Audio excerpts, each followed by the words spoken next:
talking about the public hearing on the bond. Yeah, so how many is it? Which one is the bond? Oh, so Rory, I would say, talk about the school stuff, then move right to the new business item, about, which is about the schools. That's all this week. Which one is that? Yeah, What number am I? 10 now. 10 now.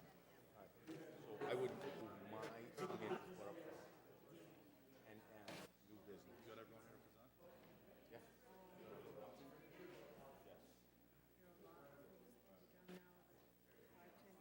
Financial report and then that'll clear up. I'm gonna, yeah, you just call them up.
Finish.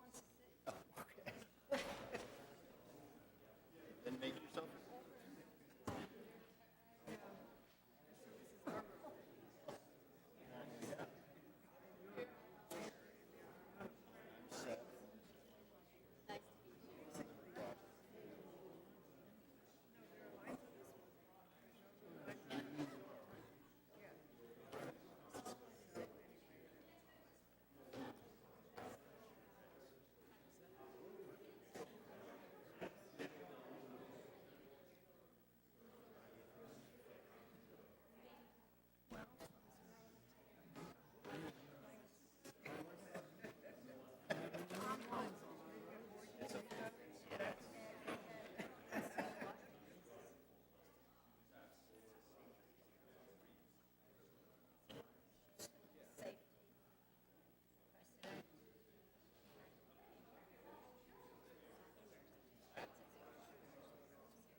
All right, good evening, everyone. Meeting starts at 7:30, but we have a few interviews to conduct prior to that. First up here, we have Elizabeth Kroll looking to be reappointed to the Library Board of Trustees. Elizabeth, if you're here, come on up. Yep, come on up.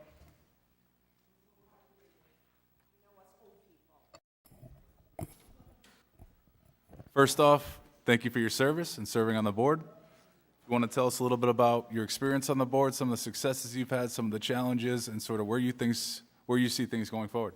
So go ahead. Am I supposed to talk into this? Thank you. Okay, so first of all, my name's Liz Kroll. I've lived in South Kingstown for 15 years. I lived in Narragansett for over 20 years before I moved to Wakefield. I want to thank you, too, I was supposed to, Nicole asked me to come on a Tuesday in August, but I was volunteering at the library for 3 Tuesday nights. We had a wonderful program with the Matunuck Museum that was very well attended. So thank you for letting me do that. So the experiences, I've volunteered a lot besides going to board meetings and discussing issues and problems and things that are going on. Not only myself, but all the board members, we volunteer for activities and programs at the library. So the historical thing with the Matunuck Museum, I worked at 2 river fires in July. There were supposed to be more, but it rained, where we had a table and we were telling patrons and people who came to River Fire about the library and library cards and that kind of stuff. I've been secretary for one term, and I'm in my 2nd term as vice president. What else? I've done some work on some subcommittees we've had when we've had certain issues to discuss. I'm going to give a shout out for Laurel Clark. I didn't know she was even going to be here till late this afternoon when she texted me. We are so lucky to have Laurel as our director. I've worked with her now for 6 years. She works very hard. She's very creative in coming up with wonderful programs for the community. And I hope everyone takes advantage of our wonderful libraries in South Kingstown. Challenges. Well, you know the big one we've talked about for a long time is the parking at Kingston, but crossing 138. To me, that's an accident waiting to happen. I don't have an answer. It's up to the state and it's up to URI. But we've been very involved in that. Tim Murphy, our president, who you all know of our board, he's been very involved with that. One of my other concerns is, you know, we have 3 very old historic buildings. Keeping them maintained, keeping them up to date with technology, you know, offering things that people want, that's a big issue.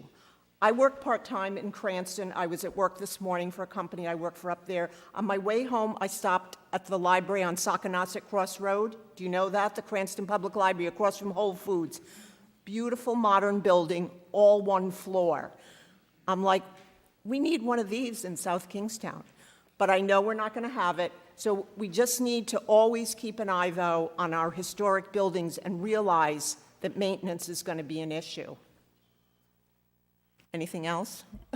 Oh, you did a great job, Elizabeth. Any questions? Go ahead. No, I just, first of all, thank you for your service. Second of all, you should probably come in March during budget season and present for the library for Laurel, because you did a great job really advocating for the library and being a great commercial for the community, and how important the library is, what services they are. So we normally don't even have this many people, so you did a great infomercial for all of the people to understand how awesome the library is. Online. So I mean, most people don't understand the depth of it, and you really hit a lot of touch points about why the library is important in our community. So I want to thank you for your service and thank you for your infomercial. For saying that. I also would like to note that I especially enjoyed reading your application, the part about how you spent all your summers as a kid in the library, because I did too. So, and the librarian was kind enough to provide me with like crafts and special activities, and yeah, so Still doing that. I go to the library all the time now, even still. There's so many resources, and the history alone is just amazing. So thank you for your work. You're welcome. We're very fortunate. Rhode Island is a tiny state, but we have a phenomenal library system. You really do. Thank you. Right. Thank you. All right, thank you, Elizabeth. Thank you for your welcome. service, and you should find out tonight. Thank you, everybody.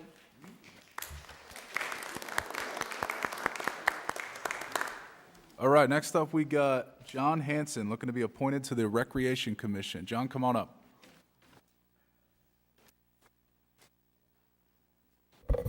Good evening. John, welcome. We appreciate your willingness to serve. Want to tell us a little bit about yourself, why you're interested, why you think you'd be a good fit, and a bit about your experience as well. Well, I think I'd like to talk initially about my first time in South Kingstown, and that was many, many years ago and many, many pounds ago. I was a professional cyclist, a professional athlete, and I came for the Stedman Grand Prix, which was in the Curtis Corner playing fields, and it was, I had a great time, and I did well, which was wonderful, and it became a fixture on, the local circuit and the top races in New England and the Northeast. And then when we moved back to Rhode Island and settled down. My wife works at URI, and I ended up working in Providence as a teacher, and we were looking for a house to buy, and we're like, I've been here before. This is wonderful. I remember loving it here. And long story short, we've decided to put down roots in South Kingstown. We have no plans on leaving, and so my initial reasoning for joining the committee is that recreation, athletics, sports, and an active lifestyle is what initially brought me to South Kingstown. It's one of the reasons why I decided to move permanently to South Kingstown, and I hope that there are other people in town, other people outside of town that can benefit from the wonderful opportunities that are here between the beaches, the docks, the woods, the parks. I think we have a good thing going in this town. I'd like to promote that. I'd like to preserve that. Excellent. Thank you, John. Any questions for John? I have no doubt that you'll be an excellent asset to the committee. Again, your resume was equally impressive with the whole slew of things that make it seem like you would be a good guy to have on the Recreation Committee. Plus, you live in town, so you can walk to stuff, which is good. So I just was curious, have you had a chance to attend any of the recreation? Have you had a chance to attend a meeting? I have not, no. Okay. Well, that's fine. I just was curious to see. And I appreciate that you live on Broad Rock Road. In your application, you say you access the community mostly it's walkable and accessible, so that's really great. Do you have any things that you would like to bring to the commission or any thoughts?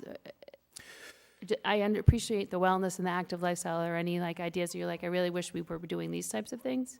Well, initially, my first impression is that there's so many wonderful things that have happened, that are happening, and I'm really grateful for that. I want to acknowledge that first.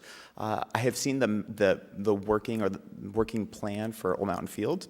Okay, good. Which I'm very excited about. There are a few little tweaks that I would like to at least consider. Okay. But I think the one that is maybe most important to me and maybe most important to people in the room is just access and safety around Route 108, and I guess Broad Rock as well, between parking, but more importantly, access for people in the neighborhood or people who are walking there or cycling there to make sure that getting to Old Mountain Field is done safely. Okay, thank you. Thank you. All right, thank you, John. Thank you for your Appreciate it. interest. And you should Thank you find so out much. tonight. Thank you. Thank you. Thank you. All right. Any questions for the manager on any items on the agenda? No questions, but we did. All right, we're going to enter about if no questions at this time, we're going to enter about a 10-minute recess before we start at 7:30.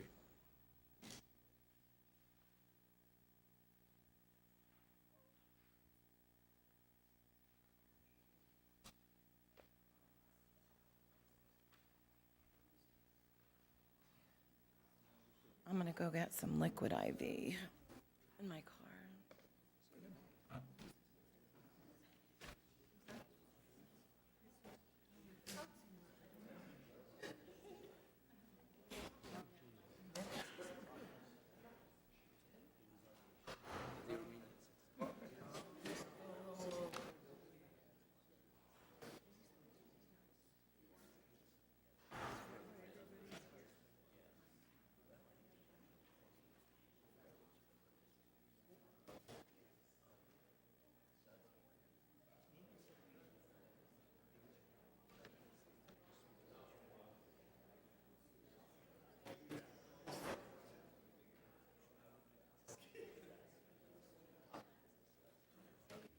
get something out of her car.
It's in there.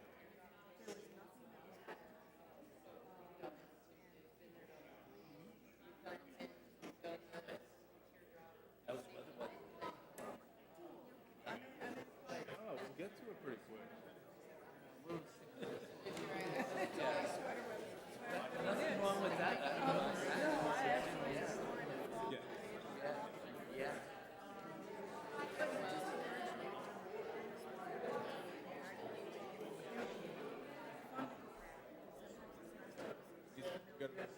On that remote.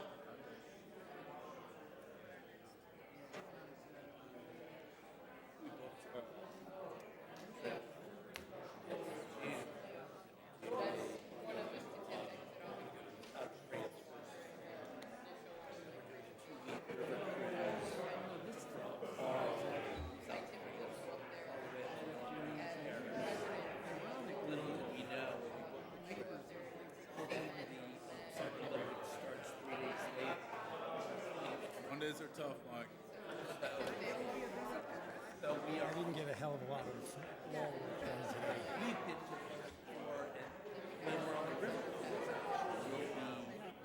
On the boat. So we'll be able to do some stuff then. Then as soon as the cruise ends, we're going to take 3 days and spend a few days there.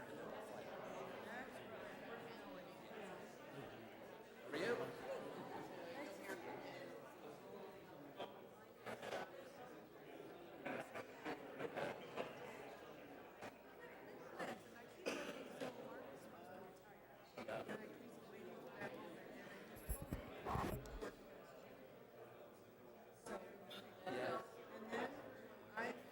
Liquid IV. Put some in here? It's I'll just, take it. I have like another one in the car if Oh, you no, I want. don't know about it. It's like, I still don't really feel great.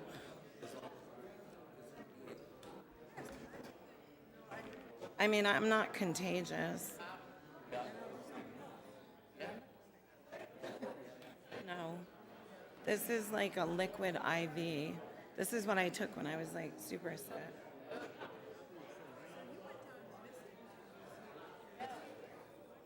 Coffee is dosed with ginger. So depending on how things go, do you want a sip? I hope we don't go too long. We need, how can we address it that we're not going to go beyond 11? We don't have a vote to do it. But we will. Deb doesn't want to go past 11, do you? No. I'm going to try it. Good. Sucks. I guess once we get past new business. Now, grandma. We decided we don't want to stay. Yeah. I mean, we need to get through the new business because I need to satisfy Terry. Phil. Are you? I'm sure you were. Our next door neighbors, they're not secure, they're grandma. But if I start to like boil over with blue, Is that him in the front row? yeah.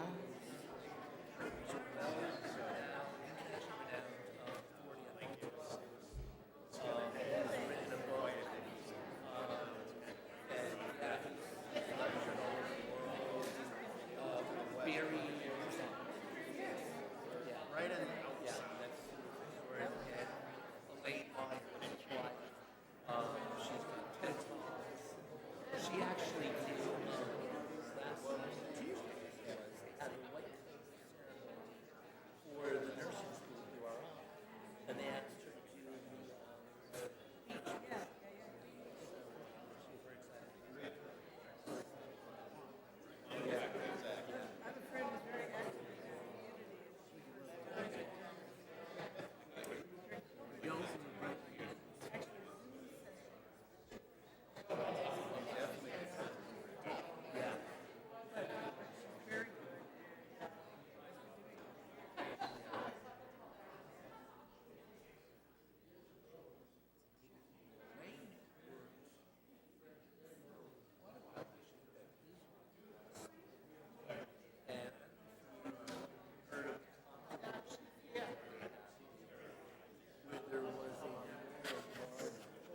How are you? Back memories, how are you?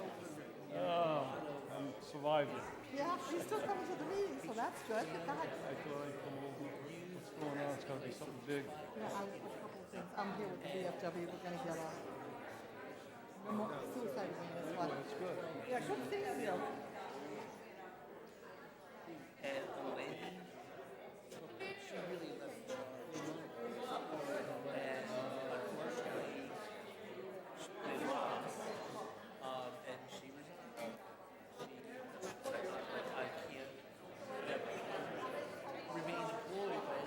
I am like so. I wanted to kill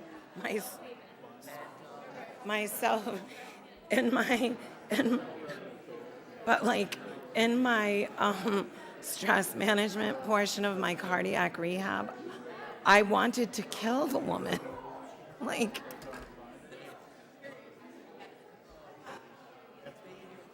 oh.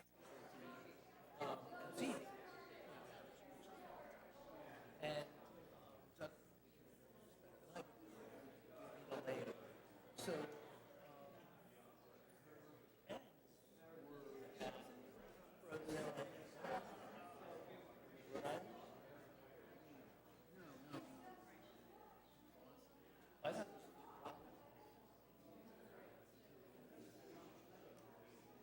whatever. Anyway, they had a child. And the vet and Noah is really late. And all of a sudden, they get a call from the hospital for storage. Well, they didn't know that there were any accidents. No accidents. They could have had another child. Yeah.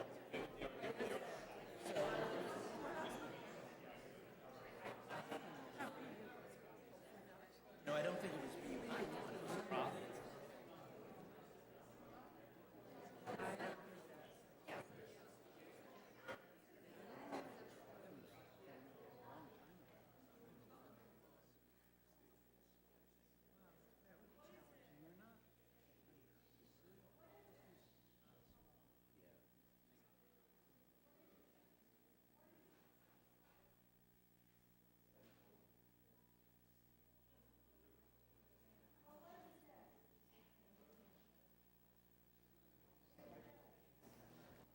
All right, good evening, everyone. We're going to get things underway here.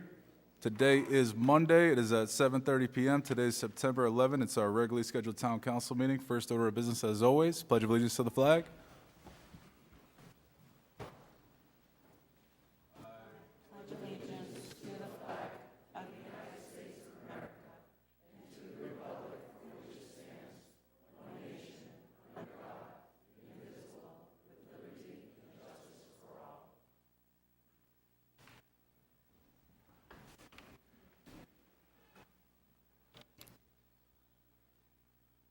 At this point, we're going to do a moment of silence in remembrance of 9/11.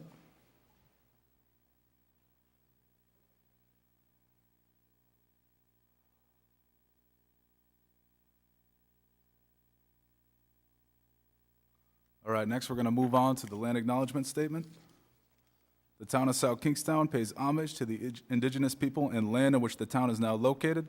Let this acknowledgement serve as a reminder of our ongoing efforts to recognize, honor, reconcile, and partner with the Narragansett tribe whose land and water we benefit from today. Next, we have the roll call. If you would, Susan.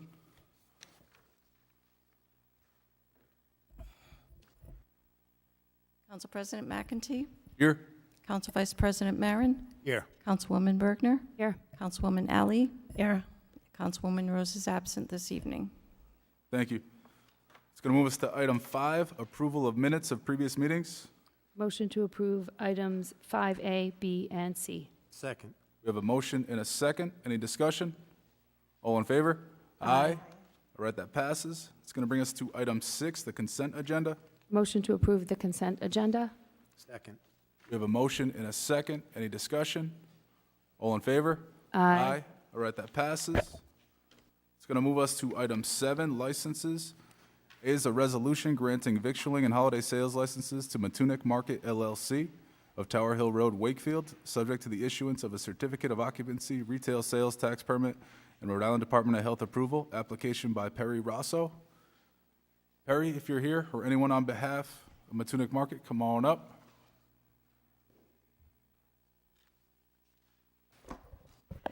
Good evening, Mr. President, members of the council. My name is Elizabeth Noonan. I represent Perry Rasso, who is imminently, his arrival is imminent. I just texted him that he's on his way. But what we're here for tonight, and I can start with, if it's all right with you, is for a liquor license for a new restaurant that's proposed. Yeah. The public hearing on the liquor license is coming up later. This is just for the victualling and holiday license. Oh, I got all excited. All right. Okay. I'd ask you to give us that holiday and victualling license. Excellent. So at this time, we'd like to hear a little bit more about sort of the intentions behind the business, services they'll have, what products they'll offer, what they intend to have in the existing location there. Sure. We went through a lot of this. We had a hearing before the zoning board. So what's proposed at, is this for just the market portion of it? Just For the market? the restaurant portion. Just the restaurant portion. It's the old building, the Feet First building, and so that's a 147-seat restaurant that's proposed to be a full-service restaurant, open lunch through the evenings, also serving alcohol, which was part of the service that we had. It will be a regular restaurant that akin to, the type of food that are served at the Matunuck Oyster Bar, similar in nature, and, hopefully providing a good venue for the whole community in the area of Wakefield. Excellent. Any questions? The council did receive a message from an abutter who sent a letter to the council regarding, if I can just read it to you. Basically, her concern is the ingress and egress for large trucks in that little neighborhood back there. And she would like to, she's very much in favor of the business, but she doesn't want all these big trucks. And so she sent pictures, so I can share those with you. I've received a copy of that correspondence. Do you want me to address that now, Mr. Priscilla? Yeah, she was actually talking about the liquor license, but this is a little confusing because we have 3 licenses, 2 of them which are before you right now, but certainly if you want to respond, Sure. Union, please do so. Sure, as you said, the liquor license is coming later, as I know. As you know, Feet First, that project there, it fronts both on Old Tower Hill Road and the street behind it. And as I said, we had an extensive zoning hearing on this, and the person that wrote the letter also appeared at that hearing and raised those objections, as did other neighbors, some of whom might be here this evening. At that hearing, we talked about the fact that there is some need to have, both accesses there. But as part of the decision after it was a 3-hour hearing that we had on that matter with a lot of input from the neighbors. That was a follow-up also, that followed a meeting that Perry had called of the neighbors also. And so when it came to it was there he is. This, just want to say, it was that there would be a gate installed and that gate would be down and, closed off access, both come in or out from 2 p.m. until 6 a.m. the next morning. We had proposed that it be closed from 9:30 and then open up at 6. So that was the process that we went through with the special use permit for the liquor license. We had a traffic expert there. I know in her letter she raised some issues about that traffic report or traffic memorandum, all of which were addressed by that traffic expert that evening. There's no change in level. DOT would never require a new report. They had the traffic counts. They were generous in the traffic counts that they used. So we were pretty confident in the report that was prepared. And we're also very sensitive to what the neighborhood wanted. So we thought after that hearing before the zoning board and the standards, and you have that zoning board decision in the liquor license application and the standards that were met for it, and that decision was not appealed. So those findings are essentially before you tonight to take as part of your decision-making when we get to the liquor license, understanding we're just at the victualling and holiday sales one right now.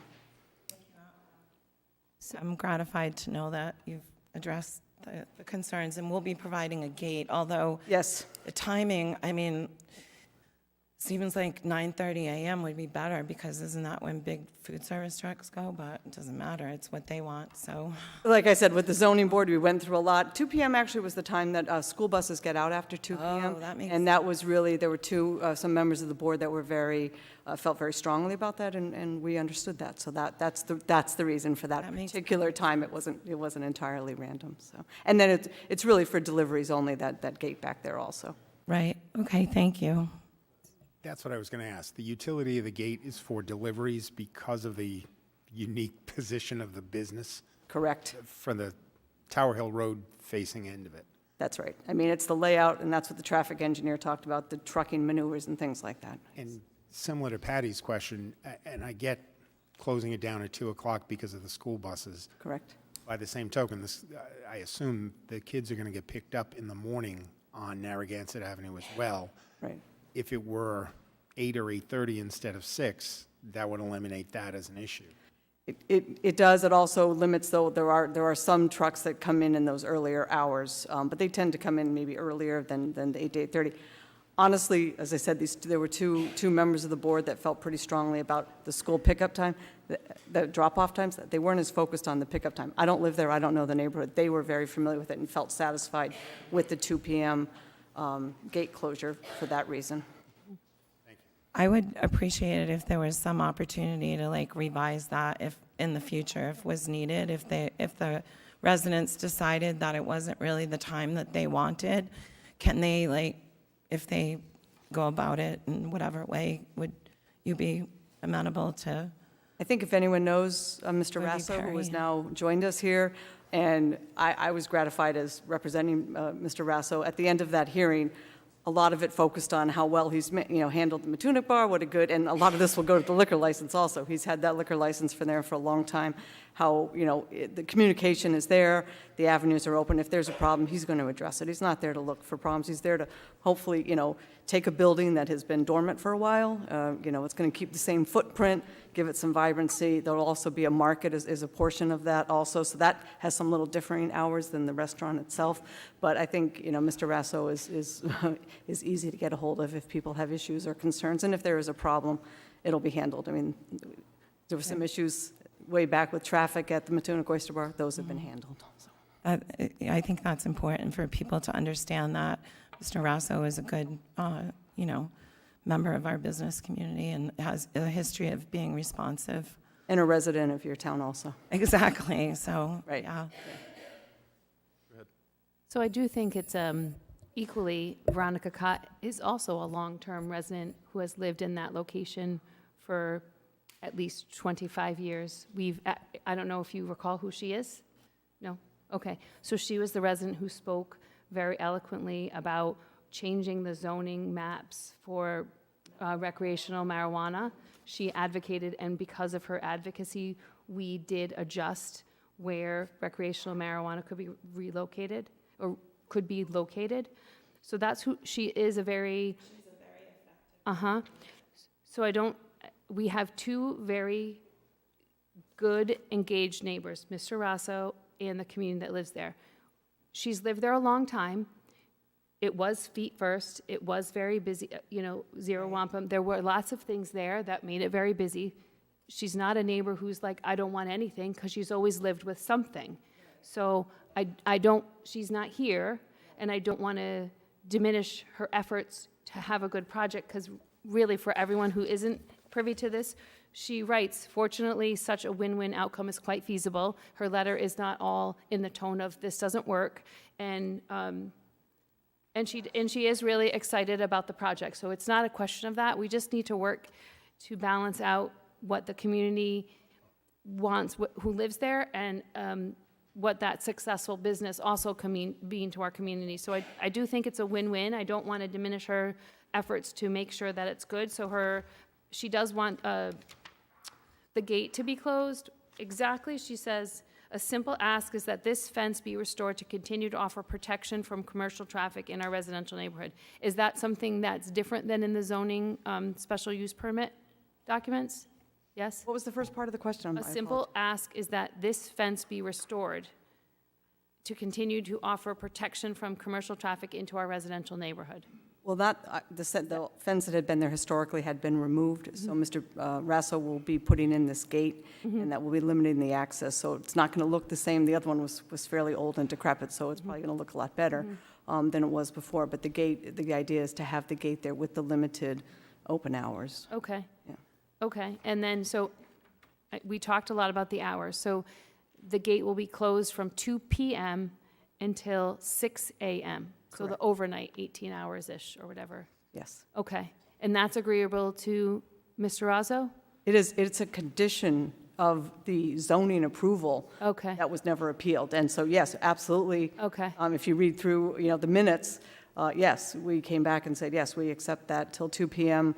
Voluntarily, we accepted it. It was imposed as a condition. That decision was never appealed, so that stands. If it's violated, the town has its enforcement mechanisms. Obviously, we don't intend to violate it, but, and as I said, for me, I know you guys are the council. I'm used to standing here in front of the planning board or the zoning board many nights, many hours.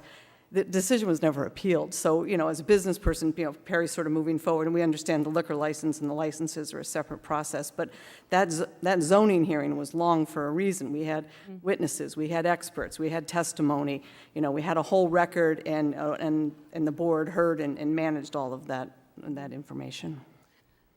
I apologize, because I'm reading, we got this, it was here at the table when we got here. So I just have another question about, if it's okay. Go ahead. The finding that the applicant has built a new retaining wall and has added vegetative buffer in the rear. On the contrary, the partial retaining wall has always been there and only borders part of the property. And far from adding a vegetative buffer, the applicant has taken down the existing fence and any other buffers that previously existed for decades, and has done so without authorization, and has laid the neighborhood wide open to traffic in doing so.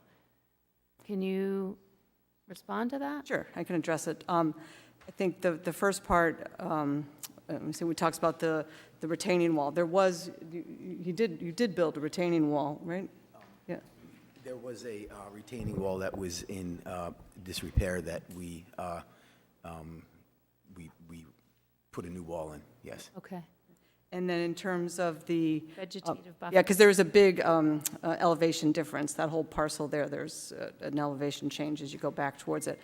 In terms of the vegetation, when the fence was taken out, and correct me, Perry, if I'm wrong, but there had been some growth in vegetation on it. That did come out, but it was very messy. It's not the look that Mr. Rassel wants for his restaurant. I understand. So when if all these licenses line up and everything, happens in the construction, the renovations and everything can begin, it will be revegetated, so it'll look nice. So it's not gonna, before it was just sort of wild. It will be revegetated.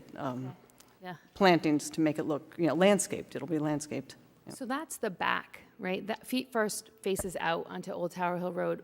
The zero wampum side, is that also, you have the whole thing? Yes. So the If you could silence your cell phone just out of respect. don't know where- She's finding it. She's Okay. looking for it right behind me. It's the L-shaped building, so the Yes. short section, which is parallel to Old Tower Hill Road, will be the market itself. Yep. And then the longer L shape, it's perpendicular to Old Tower Road, will be the restaurant. And so the gate is on the back of Is the restaurant. behind it, right. So if you're looking from Old Tower Hill through it, there's a road, a small, paved way to get through to the back. There's some parking spaces in the back, and then it's the road behind it there, correct. So it's not like a big open, you have to kind of go through that road, and there will be signage, and that's part of the approval also from the zoning board, was some signage effectively deterring people from going back out there, deliveries only, that sort of language. And that signage, in my experience at least, sometimes if one set of signs don't work, you try another. You'll see them, you see them at drive-throughs and things like that. So. I just have a question, maybe this isn't in the purview, but where will the employees that work in your restaurant park? As we advise the zoning board, they'll be parking off-site. So I don't know if if Perry's advanced that yet, but they'll be off-site, similar to what he does at Matunuck Oyster Bar. Employees do not park at the Matunuck, they park off-site. So arrangements will be made to have them park off-site and to get there separately. Yeah, I'm just a little worried about a lot of foot traffic on that road and crossing, and just that I just worry as a mother and people who work in restaurants and things like that, how the... I think, looking at it, it's your town. I came from way up Pawtucket tonight where it was flash flooding and everything. But when you're looking at it, all the improvements that have been done along Old Tower Hill Road is to make that more pedestrian friendly, more, and that's really, if the employees are going to be from off-site, it could be, a location where it'd be easy for them to come. They'll be coming usually through the front off of Old Tower Hill Road. That is meant to be the primary entrance. However, with some deliveries, we do need that rear access, which is why those limited hours are really necessary in part to allow the maneuvering for those deliveries.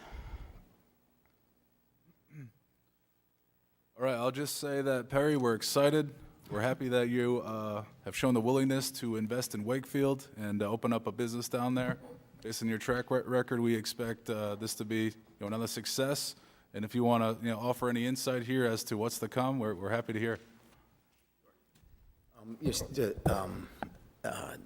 follow up on the fence that was removed, it was collecting trash for years, and it really was an eyesore, and I thought it would look better removed, and I also needed, before purchasing the property, made sure that I could use that access for deliveries to make sure the parking lot works, because getting deliveries when there's cars in the parking lot wouldn't work. So prior to purchasing the property, I made sure that I was going to be able to use that for deliveries, and that is, or as access, and really what I needed it was for deliveries. And so the gate that would, go up and down would be for deliveries, and that was just to follow up on that, the goal for the restaurant, what I would describe it as, is a seafood-centric eataly, where there's the kitchen is in the middle, and one side is a market, and the other side is a restaurant.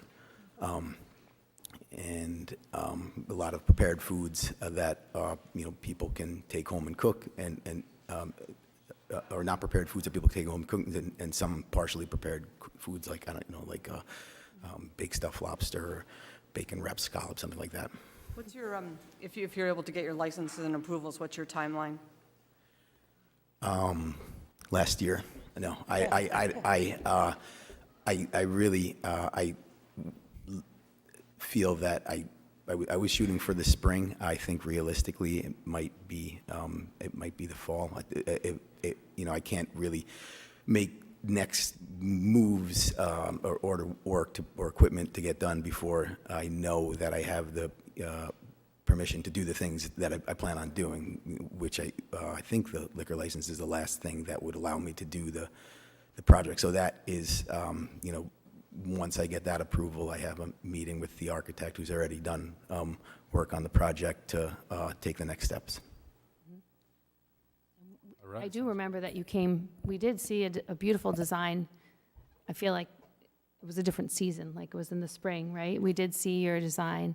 And so you think it's about a year away? I would like to think that it could be open in the spring. I'm very focused on making sure that I don't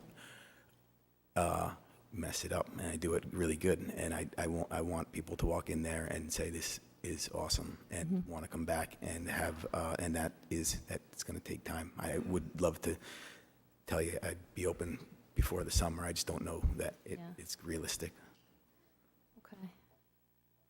And just obviously, I know you're a fantastic neighbor in East Matunuck, so I know that you'll be a great neighbor to the community there. I mean, there are good people that live in that neighborhood who want to keep and protect the safety of their families and all that. So it's good that you're here and that we're able to say all of that. And, you know, that their advocacy doesn't go unnoticed by this council and heard by all of you. So I appreciate you listening to us.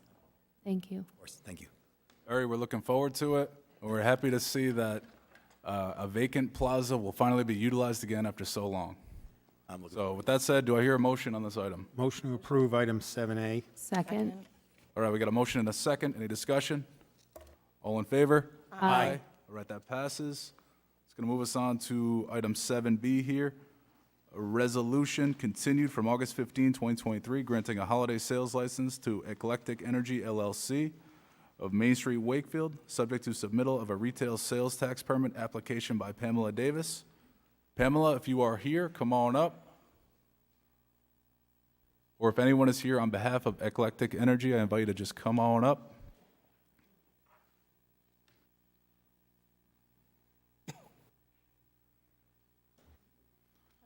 Hi, welcome. So, you want to tell us about the business? Now's a good opportunity. It is Ooh, just be a careful. gift shop. Nice. It's a- So we look at this as an opportunity for you to sort of market it to everyone who's here, but also be viewed by people who are watching on their computers. So, What did you say it is? What kind of a shop? A gift shop. Oh, gift shop. Okay, I didn't hear that. Things are you selling?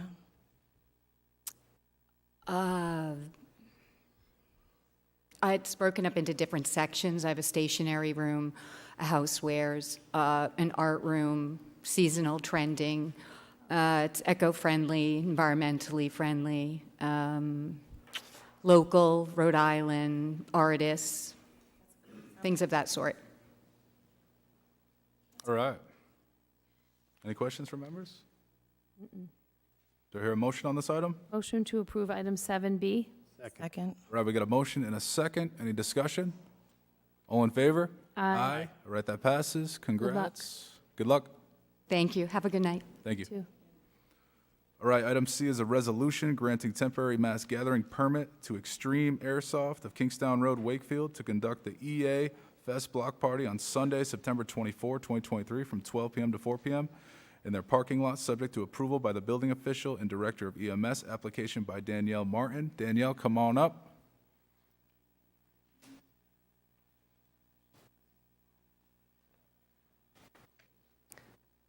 Hello. Hi. You know, Danielle, you're actually speaking on behalf of item C and D, so we'll just have you talk I on have both right three. now. Yep. So, thank you. So our first item is a temporary mass gathering permit for the block party. We've thrown this is our third annual. This is our first time getting the temporary mass gathering permit, which was recommended over the last year as it gets bigger and, you know, we have bigger events at the mill. So it's my flyer. She's handing out some flyers for the event. It's just a free event we provide to the community. It also serves as a fundraiser for a scholarship that we started. We've got a car show, art vendors. We do inflatables for the kids, baby goats. This year we have a raffle and a bingo approval to do, which will also help with the fundraising. We've got Take It to the Bridge. Should be a good event. Nice. Any questions from members? It's going to be a fun time. It should be. Bring out a lot of people. Usually is. I know you guys have organized events in the past like this, so we expect to be a success again, which is great.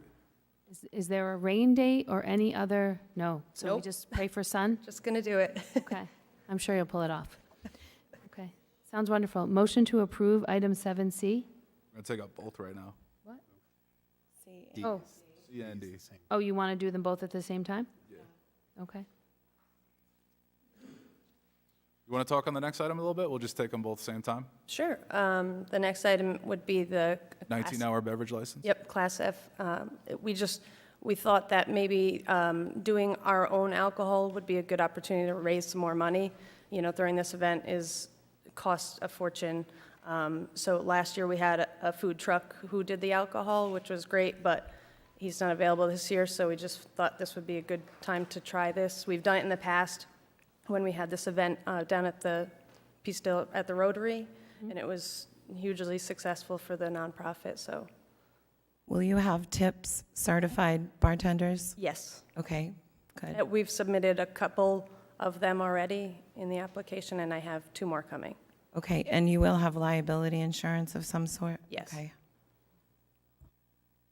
So it is for anyone who's interested, Take It to the Bridge, who's just amazing, will be there as well.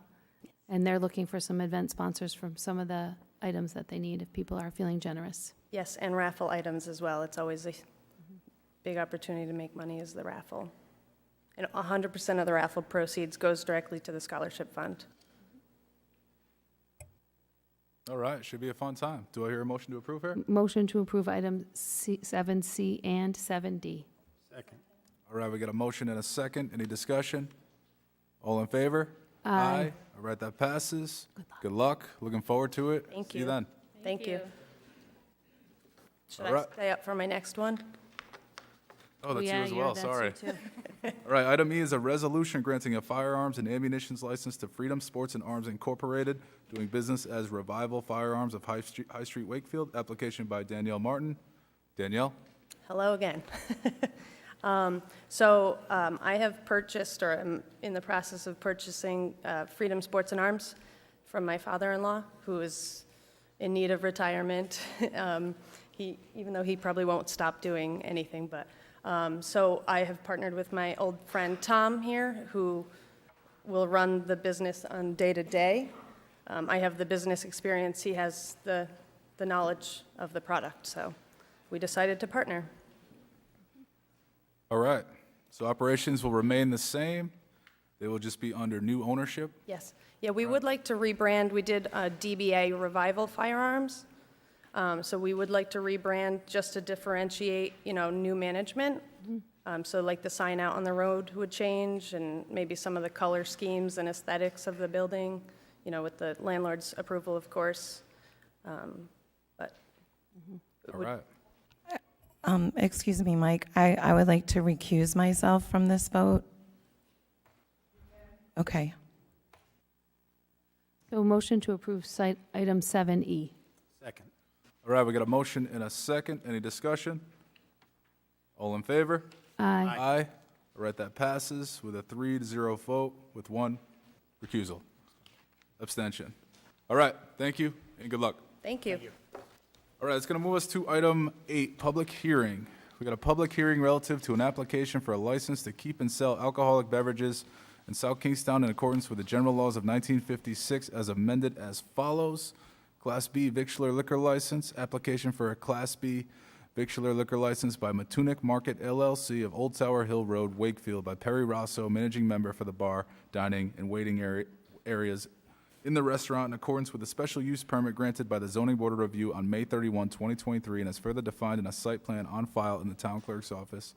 Said license is contingent upon the issuance of a certificate of good standing from the Rhode Island Division of Taxation, a certificate of insurance evidencing required liability coverage, compliance with all town ordinances and regulations, the payment of any municipal taxes and user fees and arrears to the town, and the correction of any fire code violations. So, we've already heard a lot on this, but if you want to add anything further, go ahead. Certainly, again, Mr. President, members of the council, my name is Elizabeth Noonan on behalf of Matunuck Market LLC, and Perry Rasso, the principal, is here with me.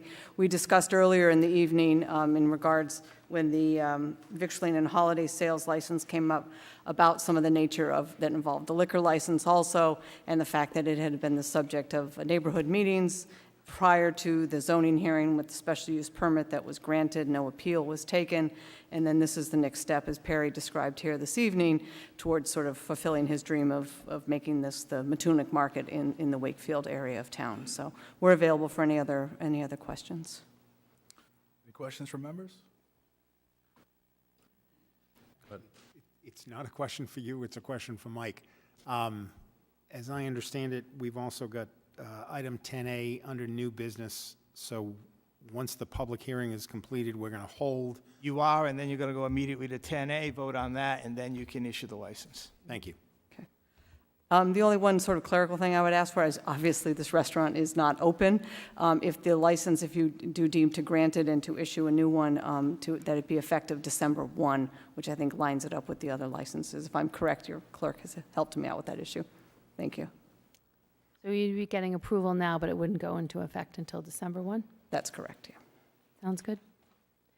All right, this is a public hearing, so I invite anyone in the public who's in the audience here who wishes to speak on this item specifically to come on up. We just ask that you introduce yourself first. We're going to limit you to 3 minutes. So come on up. Hi, my name's Virginia Kenny.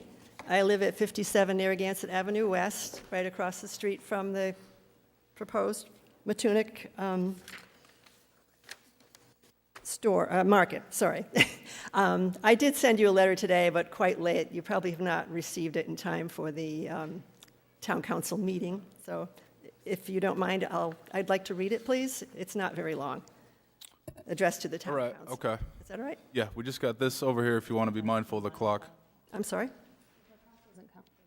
Oh, okay. Go ahead. I would like to comment on the application for a liquor license at 151 Old Tower Hill Road. My husband and I live at 57 Narragansett Avenue West, directly opposite this property. The Matunuck Market LLC would be a welcome business at this site. Although limiting access through the back parking lot was proposed, the ingress and exiting issue from Narragansett Avenue West has not been resolved. Several of those in the neighborhood are unhappy with the issue of multiple trucks coming and going during the day on our residential street. I would support the design of the traffic flow to use Old Tower Hill Road for both. Alternatively, the council could require that Narragansett Avenue West be used only for trucks entering, who then exit via Old Tower Hill Road. This would reduce the amount of truck traffic by half. Also, I would like to make a comment on the zoning board's finding regarding the new retaining wall that was built last winter in the parking lot. I did send photos of the current view of the parking lot from our property. In the photos, you can see there is no vegetative buffer at the back of the property. The fence that was there for decades has been removed. Our view is now that of a large parking lot. Hopefully something can be worked out that is agreeable to all. Thank you. So there are photos that I sent also late that show the view of the parking lot from our front yard. Is it possible to get those sent over to us, Susan? Did you send them to the town council? I did. I can try to resend them.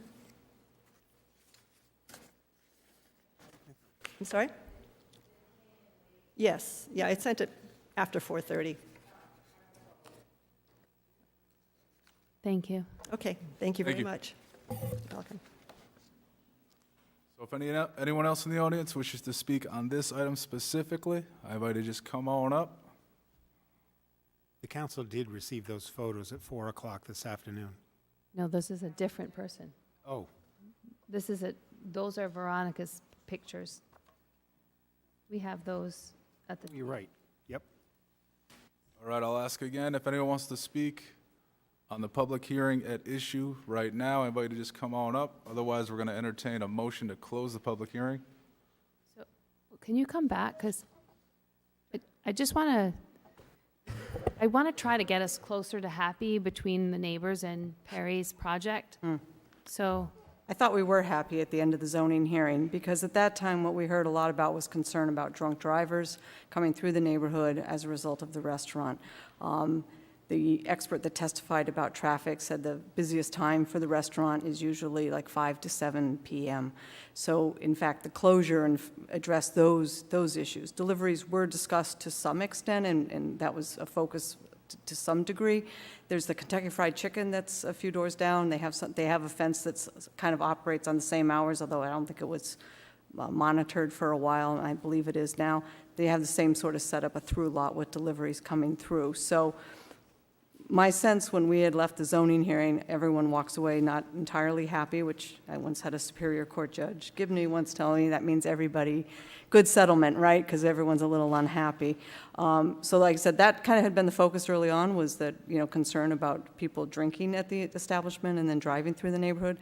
That has been eliminated by the virtue of the gate coming down at 2 p.m. in the afternoon, and then deliveries limited. Now, right now, there's nothing happening out there. That's correct. Perry hasn't started anything for the reasons of lining up all of these licenses. But I think you can anticipate that, and there will be plans to the gate will be landscaped. The whole area will be cleaned up and looking appropriate for the type of restaurant that he envisions in the pictures that you saw earlier this year.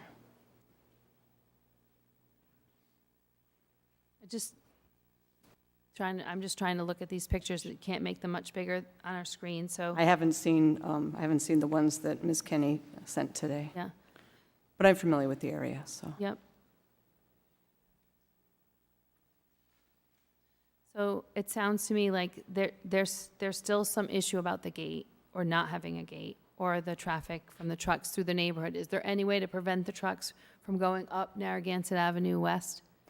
As far as, according to our traffic expert, and I think it's correct with the town, there are no prohibitions on any sort of trucks going on any of those roads in the town, in the town right now. So the idea of the gate was to, limit the flow of trucks going through there, and to limit the time, an 18-hour restriction essentially on Perry's use of the rear portion of his property. Seemed, at least at the hearing, and the fact that I didn't get an appeal, I frequently have cases that have appeals, led me to believe that an accommodation had been somewhat accepted by the neighborhood, understanding, their sense and our sense too. It seemed, a good compromise for the key issue, which had been, we were there on a special use permit for a liquor license. Let's not have people that have been drinking driving through the neighborhood. Okay, gate comes down at 2, that solves that problem. And now, deliveries were discussed, but now it seems like that's more the highlight where people, I don't know what people are advocating for entire closure. I don't think that that's fair to a businessman that's coming into the community to invest a lot and has shown his responsibility. His desires not to harm the neighborhood behind, obviously, but to effectively and efficiently run his business. All right, so this is a public hearing. No one else wishes to speak in the audience, so at this point we'll entertain, come on up. Hi, Andrew Holt, citizen here in South Kingstown. I just want to call out a couple of points that are important for myself as a citizen, and I think for the town. Perry has a strong track record in maintaining and taking care of his businesses. I think that space has been empty for a long time. Just reiterating that this kind of a business in that area, I think, is really important and really good for the community. So I think it's something that definitely should be strongly considered. Thank you. Thank you. All right, I'll ask again. Anyone else wish to speak on this item? Just come on up. All right, otherwise we'll entertain a motion to close the public hearing. Motion to close hearing. We got a motion. Second. We have a second. Any discussion? All in favor? Aye. All right, that passes. The public hearing is now closed. Now we're going to move to item new business 10A, a resolution affirming or amending the town's liquor license rules and regulations. Section 1, the current number of licenses for each class shall be authorized as indicated below unless changed by a majority vote of the town council, which will consider now an increase in the Class B victular liquor license from 30 to 31. Do I hear a motion to that effect? Motion to add a Class B victor license, changing the number from 30 to 31. Second. All right, we have a motion and a second. Any discussion? All in favor? Aye. All right, that passes. It's going to bring us back up. to the public hearing? Go back to the public hearing, which is closed, and you need a motion on whether or not you're going to approve or not item 8A. I'll make a motion to approve the application for license to keep and sell alcoholic beverages in accordance with General Laws 1956 as listed in item A, 8A. All right, we got a motion. Second. We got a second. Any discussion? Yeah. Go ahead. So I feel like I can speak for myself that residents have the right to advocate for a good project, and they have. And I want them to feel heard, that we hear the concerns about the neighborhood and the traffic and the gate. And I wanted, if there's any opportunity, should there be future issues, that the neighbors have, understand their ways to. Yes. There's an opportunity with any establishment running a restaurant with a liquor license, because every year those licenses have to be renewed. And at that point, that is a public hearing, those renewals. And if there are issues, normally in this town, they're brought to your attention by the police department way ahead of time anyhow. But if there are issues and neighbors want to address and say, gee, I thought there'd be more landscaping, or there'd be something more at renewal time, that opportunity will present itself. So, Ms. Kenny, just so you know, it looks like if they get a liquor license, he's at least a year away from opening, so next fall it will open. But in December of '24, December 1st, 2024, all of the victualling licenses get renewed, and you have the opportunity to speak at that time about your neighbor, Matunuck Market, correct? So that, It'll be a meeting in November. It's usually the first meeting in November, Okay. which is the second Monday is when our first meetings are, and that's when your renewals would come up. so you have an opportunity to give input and address any concerns that you have. And I'm saying this, but I know he has been very responsive in East Matunuck to lots of feedback and lots of changes. So I say that for him, and I say that for you. I think if it doesn't work, you have an opportunity. This isn't a lost opportunity for you to give input and affect change. All right, any further discussion? All in favor? Aye. All right, that passes. Very good luck, and we look forward to it. Thank you.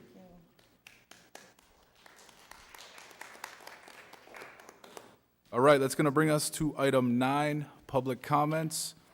At this point, what we're gonna try tonight is we're gonna do public comment session that totals 30 minutes. Then we're gonna move through new business. Then we're gonna jump back to public comments.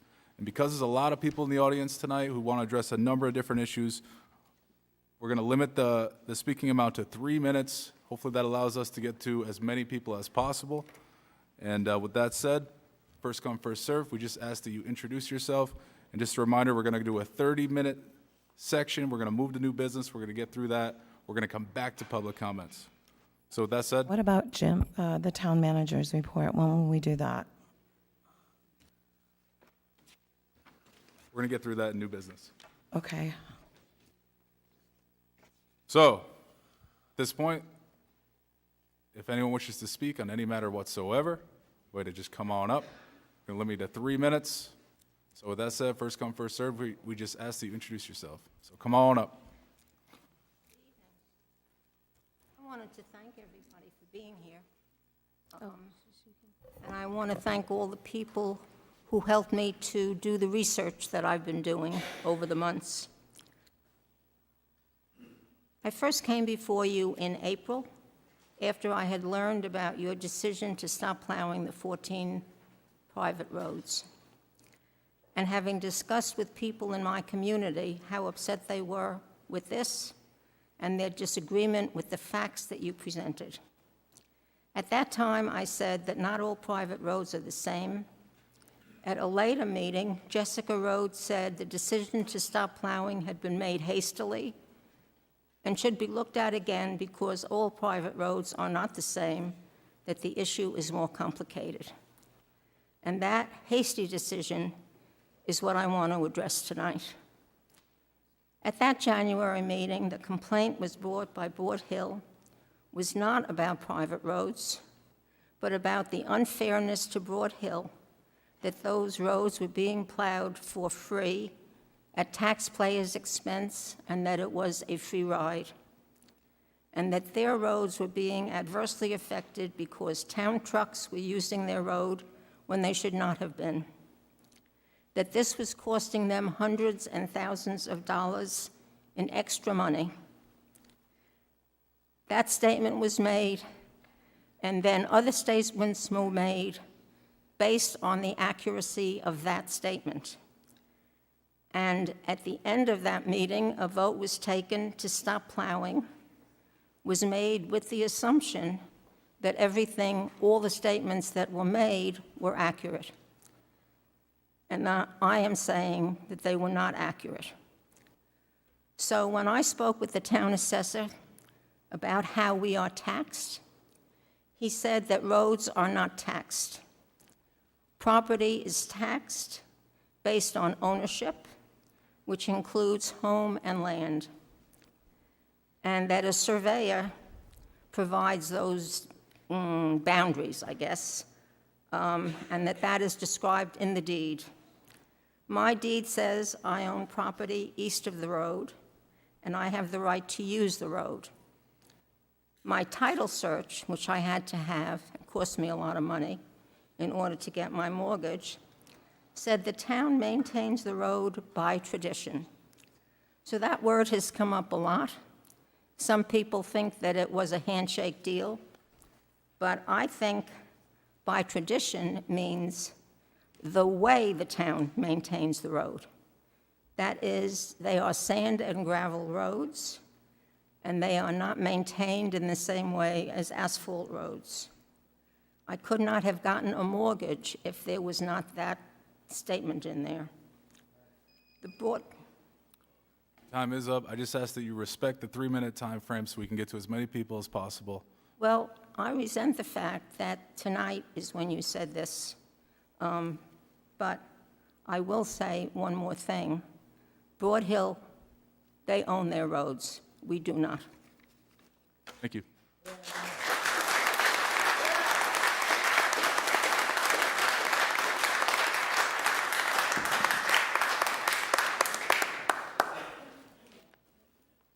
All right, anyone else wish to speak? Just come on up.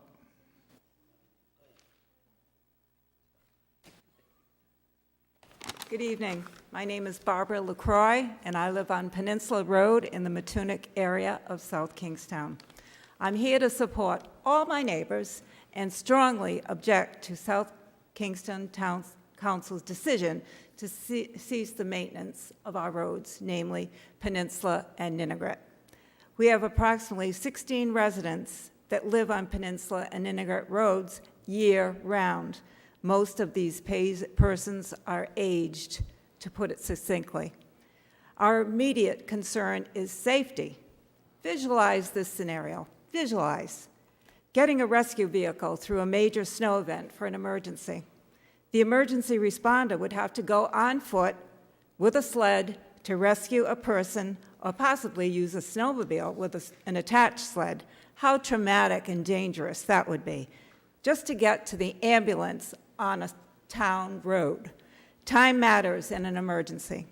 Another example would be a fire in one of our homes, certainly devastating to all of us. Collectively, we pay hundreds of thousands of dollars in taxes, property taxes, but yet do not draw on any services, namely schools. It is your responsibility as elected town council members to ensure the public safety of every individual that lives in South Kingstown, including those that live on private roads. Please reconsider your decision. Thank you. Thank you.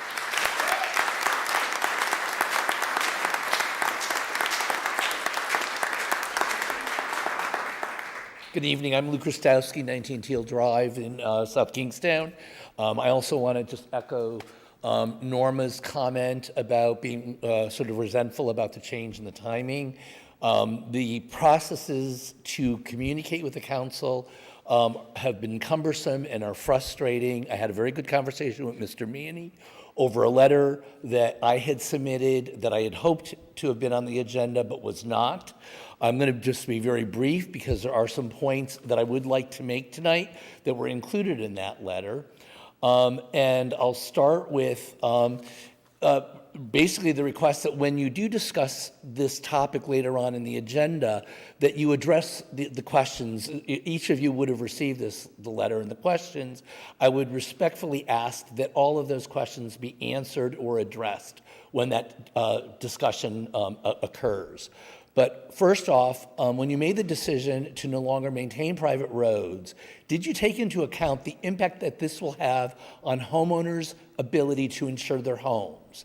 If there is no road maintenance in place, insurers will likely not provide us with coverage. When the decision was made, did you realize that certain roads, including mine, are not owned by the abutting property owners? And with that fact, those owners cannot be required to maintain property they do not own. Further, those owners cannot obtain insurance for any potential liability. For example, if someone has an accident or is injured on the road. When you made the decision to no longer maintain private roads, was a financial analysis done to determine the impact it would have on tax assessments? Since the sale of homes on these roads will now be limited to cash buyers. In other words, banks will not lend money to buyers if there is no formal mechanism in place for road maintenance.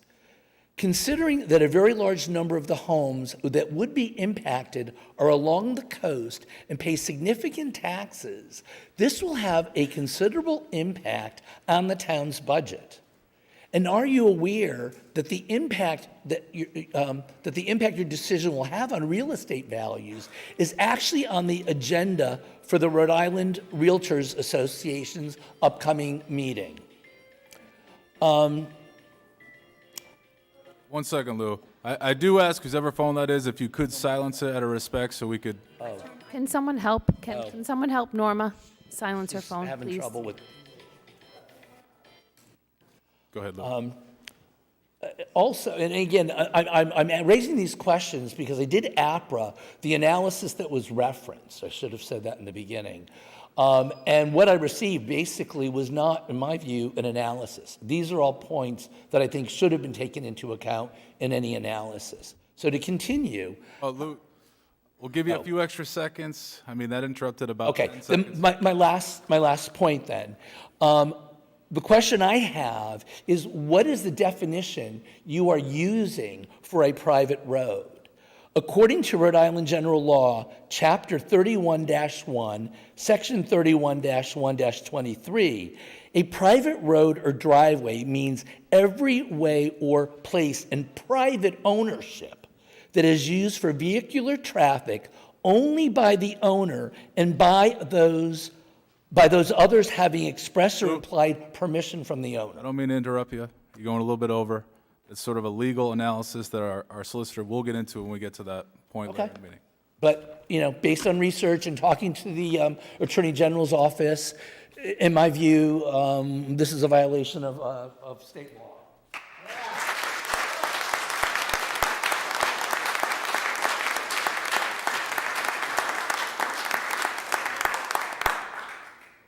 All right. Anyone else in the audience wish to speak? Just come on up. Good evening. My name is Susan Dye-Sigmund, 105 Sandpiper Drive, speaking to the same issue that you've been hearing before. I did write a letter, and I'm going to read portions of it, but just portions just so I can get the point across. In preparation for this meeting, I did review the transcript of the January 23rd meeting several times, and several points stood out. There was one single presenter at that meeting, Mr. Outliff, who spoke for the Broad Hill Homeowners Association, making a complaint about the plowing of private roads in South Kingstown. Private roads was just the term that was used. There was no definition, there was no explanation, and in fact, the town council was not given a list of the roads that were being considered at that point. Not only were you not given a list of the roads, but you did not know the variety of roads or actually the number of people impacted by that decision. There were 800 people, or homeowners, on those private roads. The cost of road maintenance was not provided by the town. Those private roads has yet to be provided by the town at any of the meetings. Mr.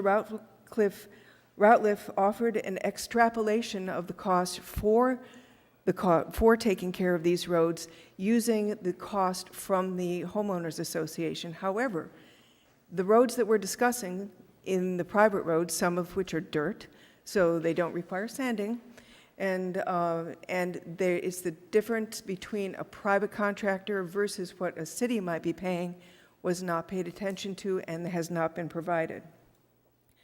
The history of the town controlling maintenance of these private roads is very important. 60 to 70 years ago, the town of South Kingstown initiated plowing and, where appropriate, grading of the roads affected by this decision. This service goes much farther back than the memories of the more recent town employees. Further in-depth investigation as to how this was agreed to 60 to 70 years ago and why the process of adding roads was stopped 35 years ago may improve decision-making. I am requesting that the Town Council initiate a comprehensive, transparent review of this decision. This decision review should be carefully performed and must include input and participation from the homeowners affected by this decision. I further request that services to these roads be continued until the review is complete. I thank you for your attention. Thank you.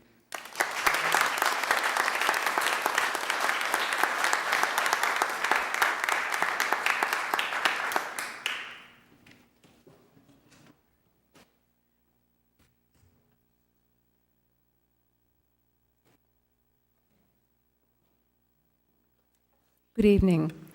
I'm Mary Gail Smith, and I would just like to say that I had a chance recently to view the videotape from the January meeting when you first made your decision.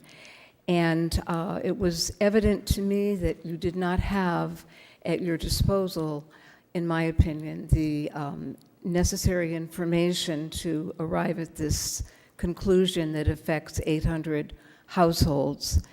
When the town council members did not have the names of the streets that were going to be affected, and the town council members did not have the costs of the current maintenance at their disposal. South Kingstown citizens were not made aware that services that they had relied on for 40, 50, or 60 years were being taken away from them. I believe that the town council acted too quickly and without adequate facts and figures.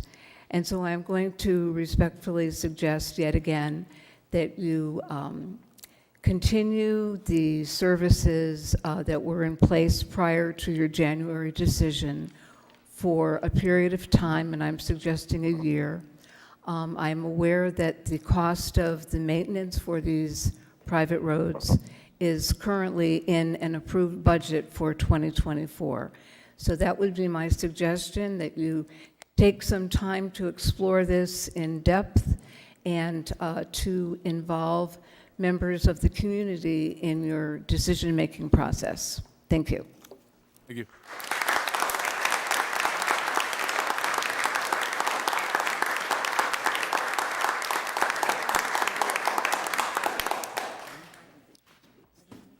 Anyone else in the audience wishes to speak, come on up.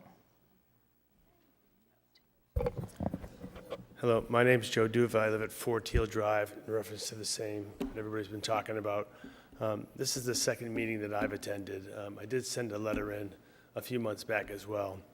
And I just want to reiterate what everybody's saying here now. It seems like there was a quick decision from one person several months ago. There's been dozens and dozens of people speaking on this, and I think, not that you need to make a quick decision, but you ought to back off on the decision and continue what you've been doing. As they said, taxes have been paid. We've been paying the taxes. It's costing you no more to do this, but until everything gets organized and set in a proper way to finalize this, I think that's the correct procedures. Thank you. Thank you.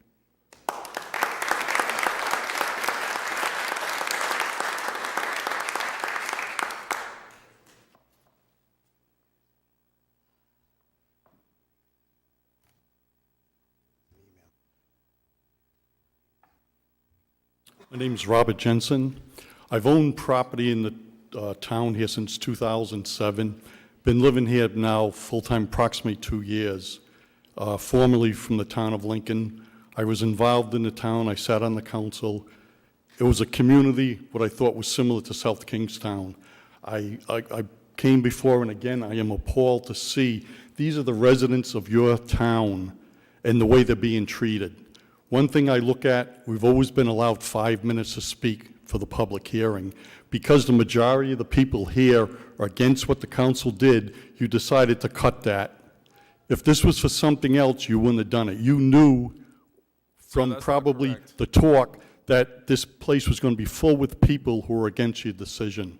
Sir, I And make the and I don't think decision it's based fair. on the amount of people that I see in the audience. When the amount is this large, I decide in the interest of everybody to allow to get to everyone efficiently. That's why I made the decision in 3 minutes. All right. Had nothing And- to do with what I think people are going to say when they come up there. Well, this is when you talk about transparency. When one of the residents here brought up how a study should be done to look at how you came up with this, and it makes no sense. My personal opinion on this, from hearing remarks from, it wasn't this solicitor, but it was a woman who was sitting here for legal counsel, is this is ching-ching to the solicitor's office. Because she got up there and looked at your council, and there was a number of our residents here, and said, let me tell you something, this is going to be costly for them. They're going to have to probably do title searches on every street, maybe every house. It's going to be very costly to these residents. And to me, that was like edging the town on, go ahead with this, and then we'll bring in our legal counsel to fight it. We'll take the taxpayers' taxes to pay the solicitor's salary, and then we'll cause these residents, if this doesn't get reversed, to have to bring a legal lawsuit. And my opinion also is that we have fair judges in this state, and if legal lawsuits are brought, they will prevail. You've been providing this service for over 50 years, and it's nothing elaborate. You're plowing and you're grading. You're not doing anything else. It's all safety measures. 300 years ago, when the town was formed, it was formed for one basis, the safety and security of its people. And to take away their plowing and maintenance, which is #1 safety issue, makes no sense. And I hope you reconsider for this action that was taken. Thank you. Thank you.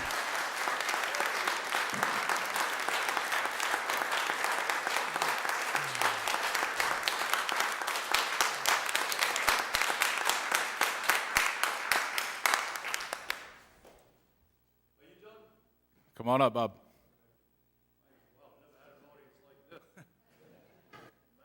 Bob, you also only get 3 minutes. Rocket of things, you know. Bob Traeger, South County, 83 years old, going on 84, and I'm feeling every minute of it. Is this issue that I cannot hear half of what's being said here, so I can't really react to the applause. I don't know really what the applause is for. My understanding, I think, I listened to one of your meetings at home. I could understand and hear what you said at home. Over here, I can't hear much of anything. I just hear. Some of the people have a tone, and I can understand most of it. Is this about privacy? Is this what this is about tonight? Is this about privacy or not? No. It's about the plowing and maintaining of What have you done as a town council that has disturbed this amount of people? What was the decision you made? I still got 2 minutes. I don't know if, well, can you give me a brief explanation of what the problem is? All right, Bob, this is going to cut into your time, though. You couldn't do it in 2 minutes, could you? You couldn't do it in 10 I minutes, could. probably. You probably couldn't do I it could in a do it half in an 30 hour. seconds. All right. Okay, I'm gonna let it go. I'm gonna let it go. I'll tell you what bothers me. There's so many things on my mind every day. I have to listen to the lawyers on television. I have to listen to the drug ads.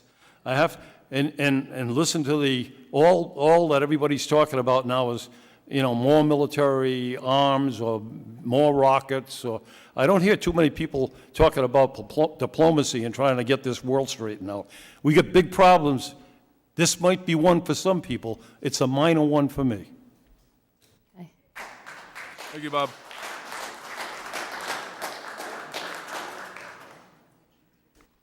All right, anyone else in the audience wish to speak? Just come on up. Anyone? All right, we're going to move on. Oh, we're going to go to new business. We're going to come back to public comment following that. Is that All right, we're going to move to new business. Item 10B, a resolution affirming a proclamation presented on August 21, 2023 in recognition of the 90th anniversary of the Theater by the Sea as follows.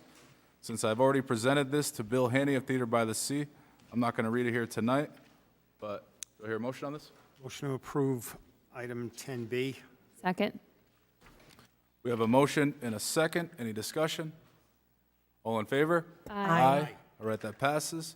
That's going to bring us to item 10C, a resolution adopting a proclamation recognizing September 2023 as Military Suicide Awareness Month in the town of South Kingstown as follows. I'm going to allow Patty Alley to read this one.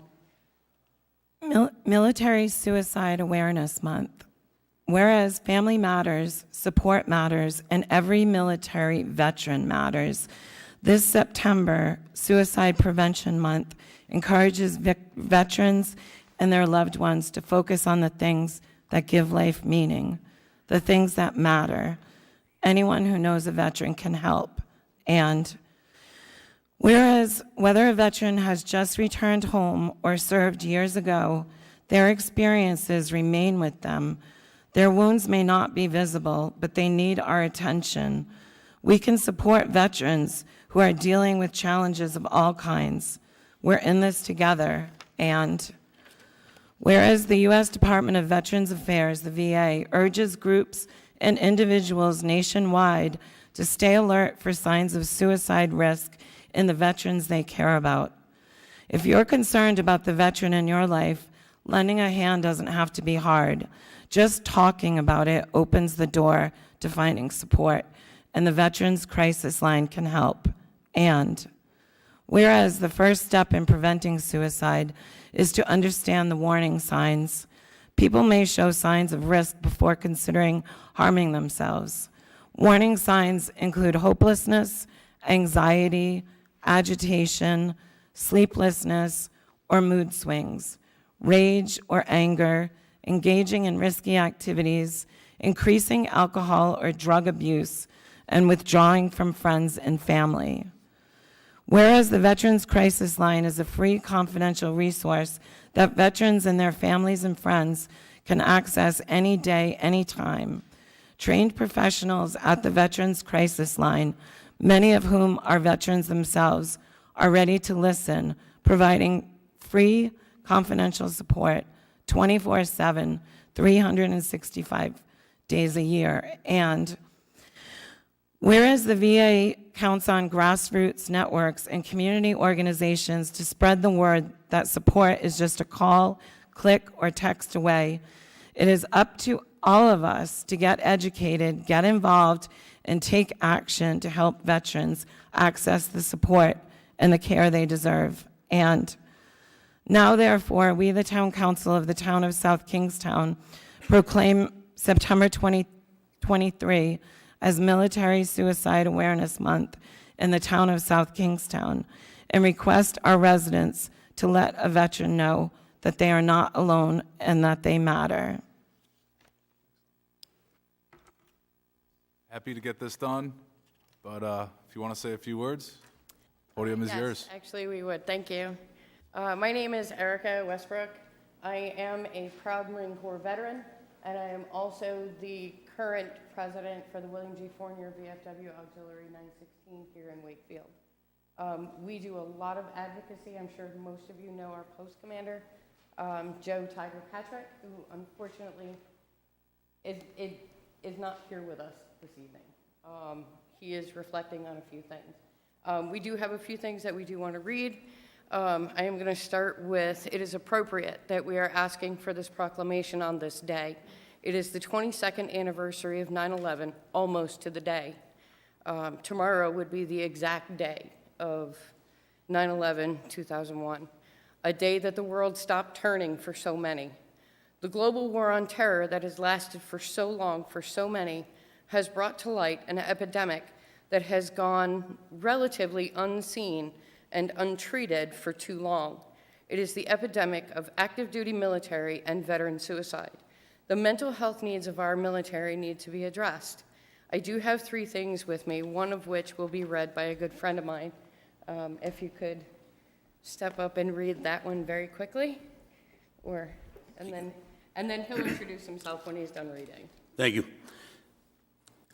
SPC Ken Gallius, Jr., United States Army, December 29, 1985, March 15, 2018. United States Army Specialist Ken Gallius, Jr., born on December 29, 1985, was raised in Charlestown, Rhode Island. Ken grew up a Patriots fan, loved playing ball. He enjoyed doing wood craftsman projects, riding his Harley-Davidson when he wasn't working. Ken attended Charahoe High School, enlisted in the United States Army in 2008. He spent his Army career with the 864th Engineers 2nd Battalion, stationed at Fort Lewis, Washington. Was also deployed to the Kandahar Province, Afghanistan, with the 585th Army Corps of Engineers. On March 5th, 2018, he completed suicide. For his service, thank you. For his service, I'm lost. He received the Army Commendation Medal, Army Achievement Medal, Army Good Conduct Medal, National Defense Service Medal of Global War on Terrorism, Service Medal, Army Service Ribbon, and the Overseas Service Ribbon. I'm Ken Gallius, Sr. I'm the president and co-founder of Heroes Horizons Rhode Island. Thank you. Thank you. Thank you, Ken.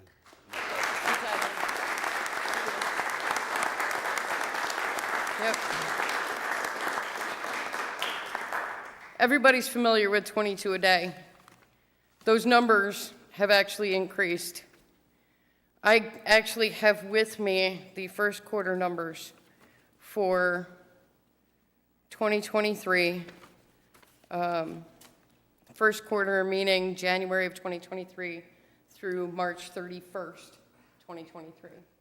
There has been an increase in active duty suicide across the branches between 1 and 12 people in the first 3 months of this year.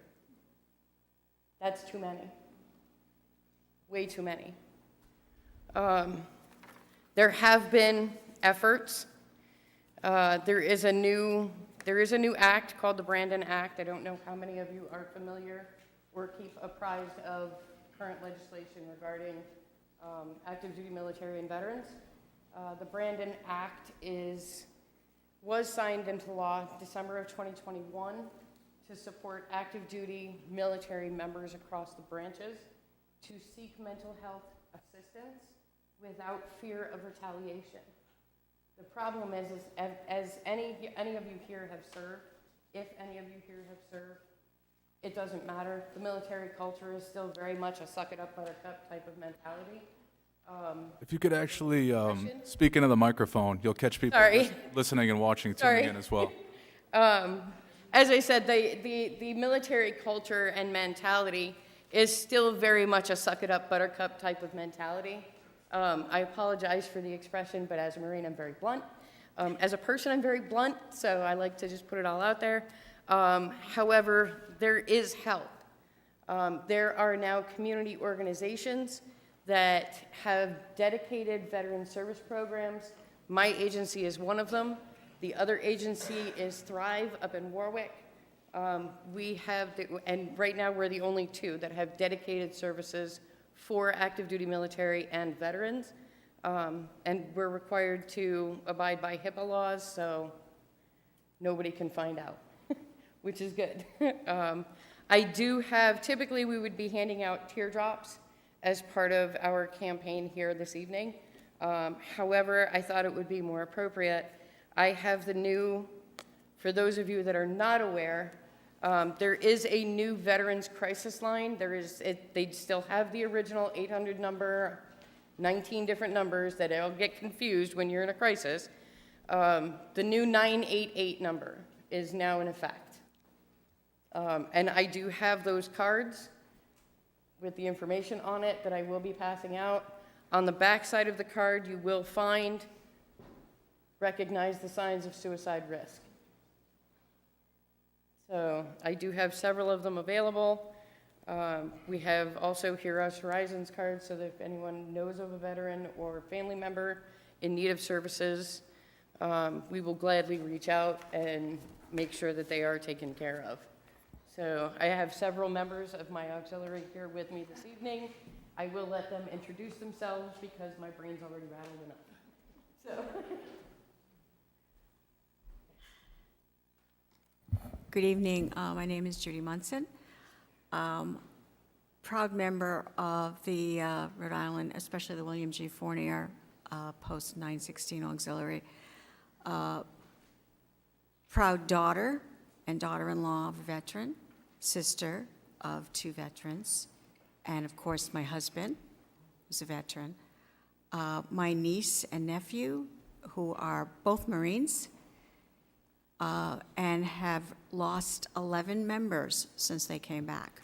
11 members. 6 men and 5 women have committed suicide from their unit. So this is very, very, very, very dear to me. So please, if you know someone, let them do 988. It's so much easier than the 1-800, da-da-da-da-da. But the 988, please, it's very dear to all of us. Thank you.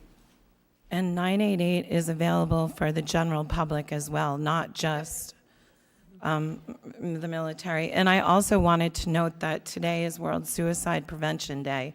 Today actually is. And I also wanted to say that Project Child Safe, which is affiliated with the military, provides trigger locks for free. And a lot of times, if you can interrupt an impulse, you can save a life. So if anybody wants a trigger lock, let me know and I will get them. Can get them from Project Child Safe or Moms Demand Action, whichever you prefer. We're all united in this.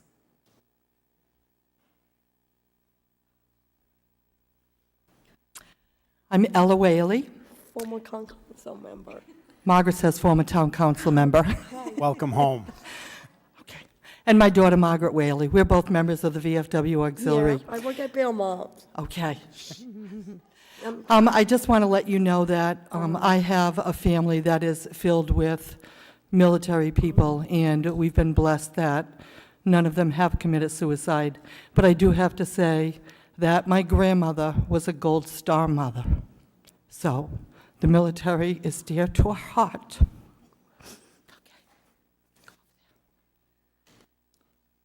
Thank you. Thank you all for coming. This is obviously a great thing. Happy to acknowledge the Suicide Awareness Month in South Kingstown and proclaim it that. But now we should take a motion to actually affirm it. So before we do that, I just wanted to thank each of you for all your work in bringing this forward. Every year we've had you here that I've been on the council. I had the pin that Judy Munson gave me 3 years ago and traveled in my car for a really long time to remember that. So I want to just thank you for all your hard work, and I know that anyone that you can stop from taking those actions is a huge asset to many, many families. So thank you for all your work always.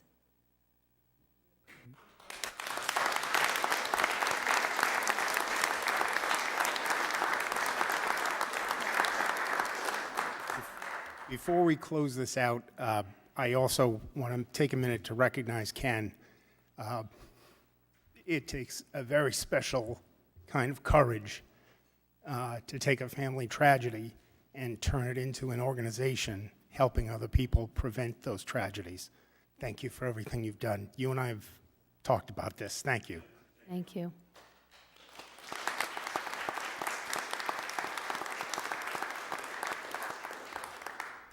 All right, do I hear a motion on 10C? Motion to approve item 10C. Second. All right, we have a motion and a second. Any discussion? All in favor? Aye. All right, that passes. Thank you. And I'll just reiterate what this does. It proclaims in the town of South Kingstown the month of September 2023 as Military Suicide Awareness Month. Thank you. Thank you. All right, that's going to bring us to item D. Item D and E are both handled by the Chief of Emergency Medical Services. I'm going to invite Craig Stanley to come on up.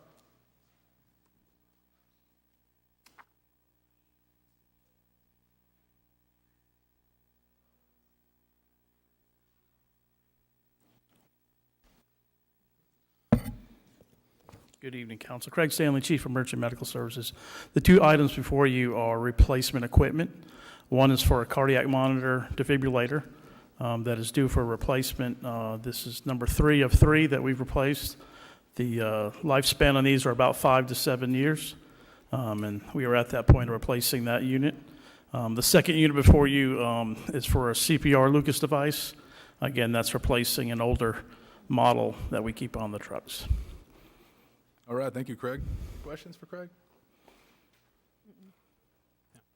I do want to note that this comes on the immediate heels of the guy that came and thanked you for saving his life. So, seems like you're doing a good job. Yeah, they work. Yeah, they definitely work. Thank you. Keep Any up questions? the good work, Craig. Keep up the good work. All right, thank you. All right, do I hear a motion? Motion to approve items 10E and F. Second. D and E. D and E. All right, D and E. All right, we got a motion and a second. Any discussion? All in favor? Aye. All right, that passes. It's going to move us to item F, a resolution authorizing the town manager to sign the Rhode Island Municipal Learning Center Compact as further described in a memorandum from the library director to the town manager dated August 28, 2023, and entitled Authorization to Participate in the Rhode Island Community Learning Center Compact and Application for the Multipurpose Communities Facilities Project Grant. Jim, you want to walk us through this one? Council President, I'll bring up Laurel Clark, who's the Director of the Library Services, and this is about the Learn 365 Governor's Initiative that I'll be, if approved, I'll sign, and the Governor will do a formal signing on September 15th. Thanks, Jim. Good evening. So as Jim stated, this is an addendum to the Learn 365 Compact, and it will help us to be eligible to submit into Stage 2 of the multi-purpose community facility grant. It's a mouthful. But yeah, we're moving on to Stage 2, which involves the renovation of the Peacedale Library, which we've talked about before. So we just need the authorization to have that requirement. Nice. What are we looking for timeline on that? Well, the the grant improvements to the needs Peacedale Library. the grant needs to be in by October 10th. I believe Jim will be signing this week once it's approved or authorized with the government. Monies received and dispersed and improvements made by when? Do we have it? Well, so the state of Rhode Island received $81 million to do community multicultural centers, and South Kingstown eligible for $2.1 million and maybe more if other towns don't apply for it. So we are in a position of strength where we have the money to match that grant if received. This will be a major step forward for the town and for the library services we offer, for helping underserved people, for helping elderly people. And we're going to put all this money into the Peacedale Library to renovate and create a new room just for those purposes. And it will involve the health of our elderly citizens well, where they can enter any information they need on computers that will be in that building to get health care. Excellent. Yeah, if I could add it, it's specifically designed to enable health monitoring, job force, and education. So, good goals. Excellent. And that's in addition to the improvements we'll make to the second floor of the library. That's what we're talking about. Oh, that is here. the second floor. Yep. Okay.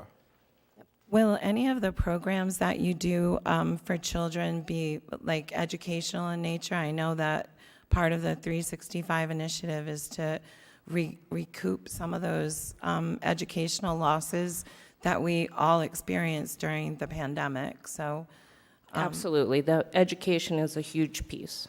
Yep. So I think this program is super exciting. I'm really looking forward to seeing how you can maximize this to give our kids the benefit of this, because everybody knows that's raised a child. It's every day. You don't just, teach them on every other day. It's like, it has to be consistent. So, yay. All right. Motion to approve item 10F. Second. All right, we got a motion and a second. Any discussion? All in favor? Aye. All right, that passes. Thank you, Laurel. Thank you. Luck.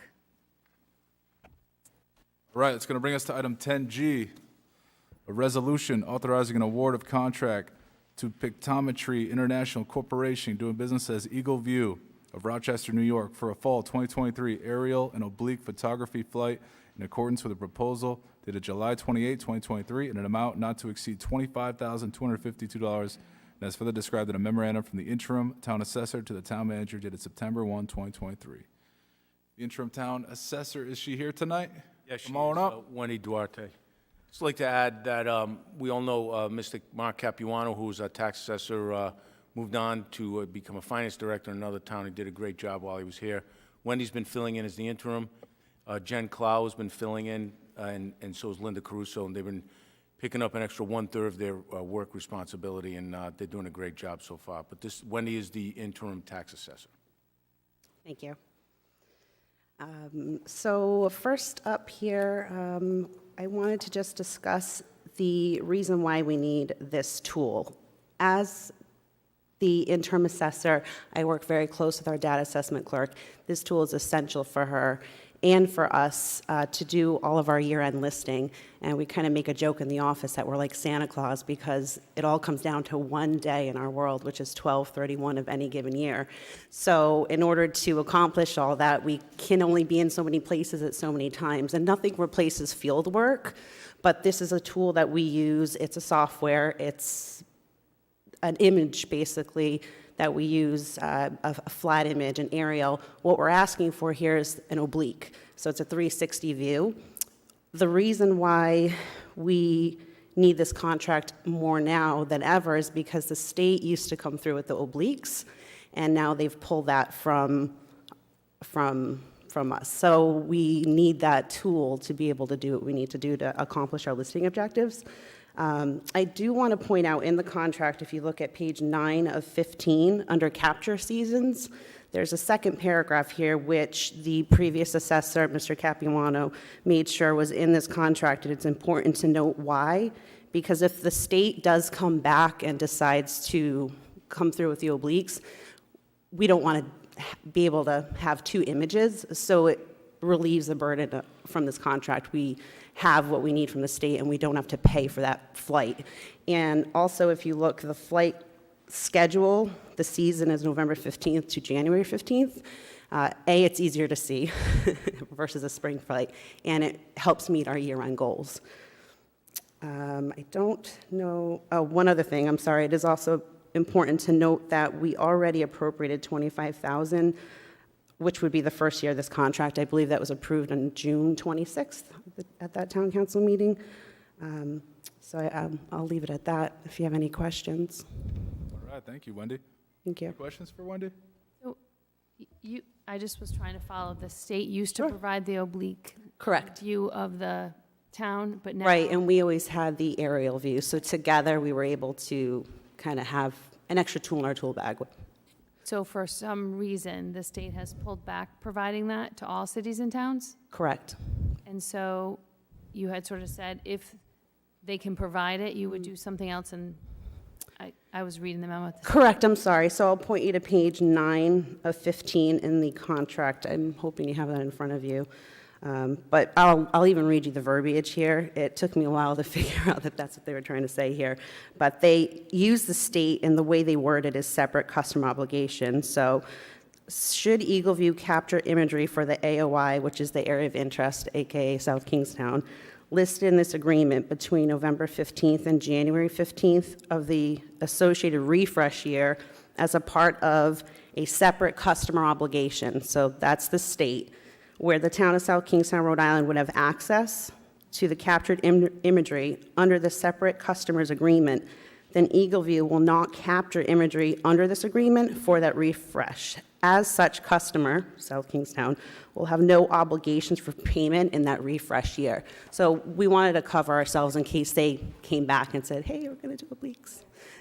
So if they do that, we don't need to have them run a flight and pay for that and We're not have going double. to pay for something that the state is then going to give us. Correct. I don't know what's going to happen, but we covered ourselves there. Thank you. Correct. All right. Any other questions?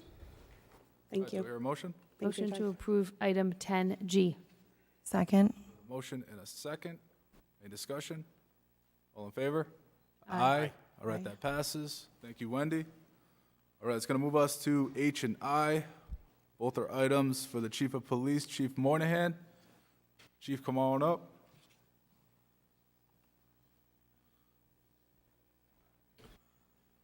Good evening. Matt Moynihan, Chief of Police. So both of these items are part of our traffic safety initiatives. They're both grants that, or funding that we receive from grants. The first is for digital traffic signs, so they're the digital signs that flash the speed. They are mobile, so we can move them throughout the town, different locations. The funding for this comes from a supplemental grant into this year's federal fiscal year. We anticipate, and we've asked for additional signs for next year that we're waiting the award on that. So this would just be the purchase of 2 of those signs now with the addition of it after October 1st. The second item is for public affairs. Again, that's a grant item. We were selected as a pilot agency or pilot through DOT, Office of Highway Safety, to utilize a public affairs company to highlight the messages of traffic safety and the work that the officers are doing. It's worked out very well for us, both earned in social media, and so this grant was awarded to us in the amount of $32,000 that we would use going forward next year, from this point on to next year. So, Chief, in regard to the speed alert message signs, have we identified which roads we will place those on? They'll be at various ones. What we'll have to do is we have to have mountings that are in place, but we're going to have several different mountings, and we'll be able to move them around. So, you know, we can mix them up. The signs are very, very useful to us. They collect data, so they'll give us everything about volume of traffic on the roadway, what our highest speeds are, lowest speeds, what time of day, in addition to educating the public as far as what their speeds are. Can you go back to the portion about the grant for the media consultant? Yes. So I guess I remember, it feels like a lifetime ago as well, that we had the school issue where we had to close schools for 2 days because we thought there was a active emergency. Yes. And we had a media consultant when we were there. Is that a different person? Is this the same person? That was the same, yes. It's the same person? Yes. Okay, but we're going to have a grant to, Yeah, and this could only be used for traffic safety-related messaging. okay, okay, And there is a grant, yes. right. So what kind of messaging will it sort of depict, Chief? Just curious. And how will this messaging sort of get out to the public? So we have picked up our messaging on social media and the news about highlighting the effort. So last weekend we had the Batmobile here in town and educating about, that's a mobile booking platform that from Providence Police. We've highlighted, you know, the activities, really reminder messages about, you know, it could be crosswalk safety and reminders about wearing your seatbelts and speeding and different things like that that are just really highlighting the traffic safety messaging. And the money that you'll receive from the grant will be used to write those messages? Yes, we'll pay for the services for those. Okay. So an outside source will come in and help with the messaging? Correct. Got it. And that's paid for through a public safety grant that you've already gotten? Through the Office of Highway Safety, yes. Okay. Is there any prospect of the pilot program being either extended or becoming a permanent part of the department's operations?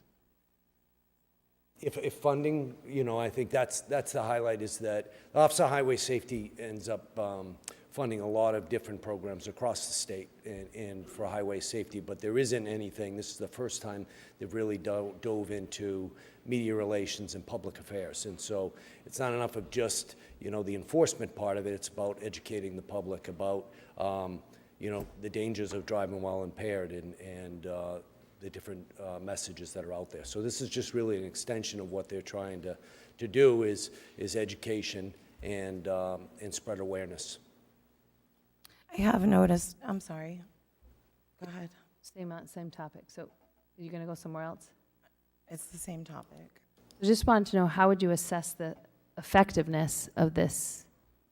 Yeah, I don't know if it really is. I mean, we've seen an increase in our social media. I mean, we're able to do the analytics on our social media to see our following and how many times our messages are read.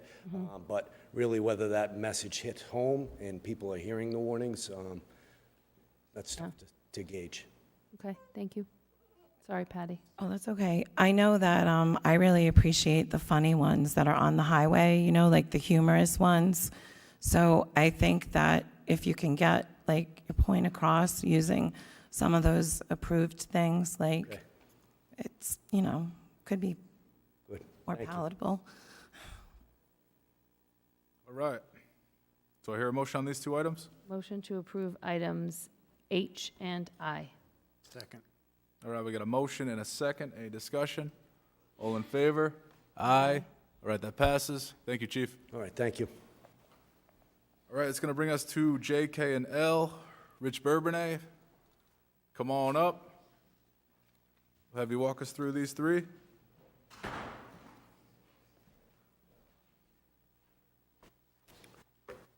Good evening. So these are all related to the waste removal from town facilities. So it includes all, all the garbage, all the recycling for that first item. The other two are the same company, but we're dealing with the wastewater treatment plant, sludge removal, and grit removal. So Republic is who we'd like to use. They are the same company that we've been using for the past couple of years. It's an increase over their last bid. We tried to maintain their previous costs, but they weren't able to do it this year. They asked that we go out to bid. We went out to bid again. They were the sole bid, frankly. All right. Any questions for Rich? I guess I don't really know what grit is in terms of whatever. What was that? It says the grit package. What is actually grit? I have an idea what Grit are sludge some of the is. solids that we find that we have to dispose of at the plant. Things that aren't going out in the waste stream. They're collected and hauled off site. Sludge is, a couple years ago, John had received an approval, and we built. It's a corkscrew press that allows us to remove a lot more moisture from the sludge. I know it's not romantic, but remove a lot more moisture from the sludge. But that actually has reduced quite a bit our cost for disposal and incineration. So. Good to know. Okay. Motion to approve items J, K, and L. Second. All right, we Sorry, got a 10, J, motion. K, and L. We got a motion and a second. Any discussion? All in favor? Aye. Aye. All right, that passes. Thank you, Rich. Thank you. All right, it's going to bring us now to the town manager's report. President McEntee, very quickly, I'll just give you a brief update on where we are and what we'll be bringing up to present to the town council. So, being a member of the school building committee, 2 meetings ago, it became known that the cost for the construction project for a new high school, proposed new high school, had increased substantially from the $125 million that was estimated to $147 million, and now up to $150 million because of the request that's going to be made about should this go to the voters on November 7th.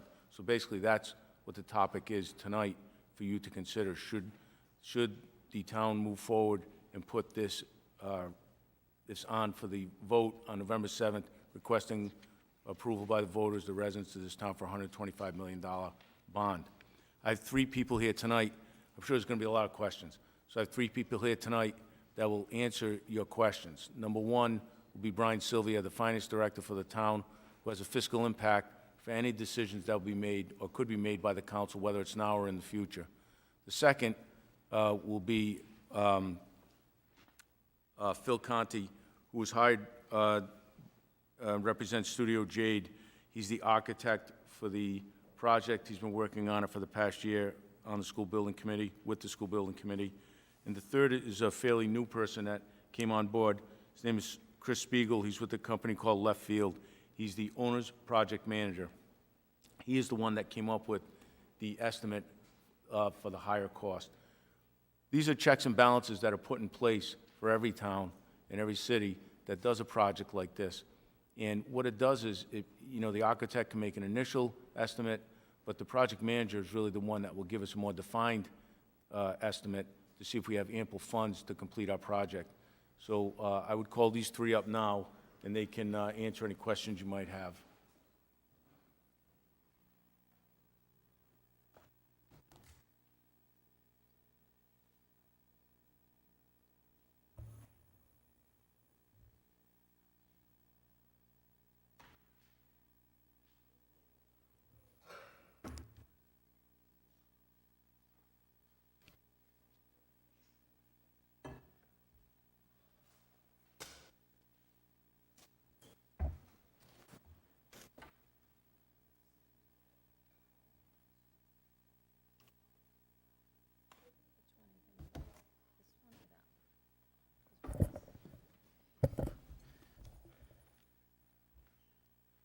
Go ahead. Good evening, everyone. Thank you for having me. My name is Chris Spiegel. I'm a senior project manager with Left Field Project Management. Of course, we have Phil Conti, as introduced, has been the architect for your stage 1 and 2 submission for the town of South Kingstown, and of course, your finance director. We do have a brief presentation for you tonight. It's only a few slides. We did recognize that there's a lot of items on the agenda tonight. We want to be mindful of your time. With that, we come to you today to continue this tradition that we've seen over here.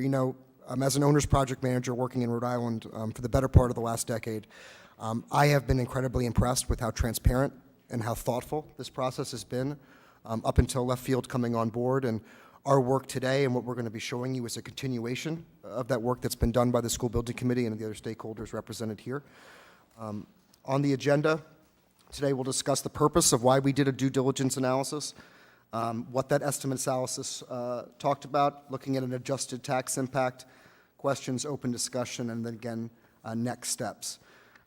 So why did we perform a due diligence analysis? Well, we want to ensure that the program budget contains all costs, to compare the estimate that was provided by a third-party cost estimator to what we're seeing live in the construction market.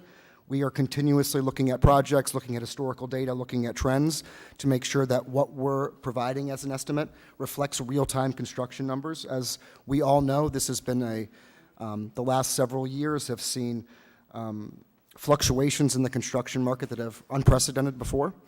We're also looking to protect the owner from substantial scope reduction, and we're also looking to discover potential opportunities for cost savings.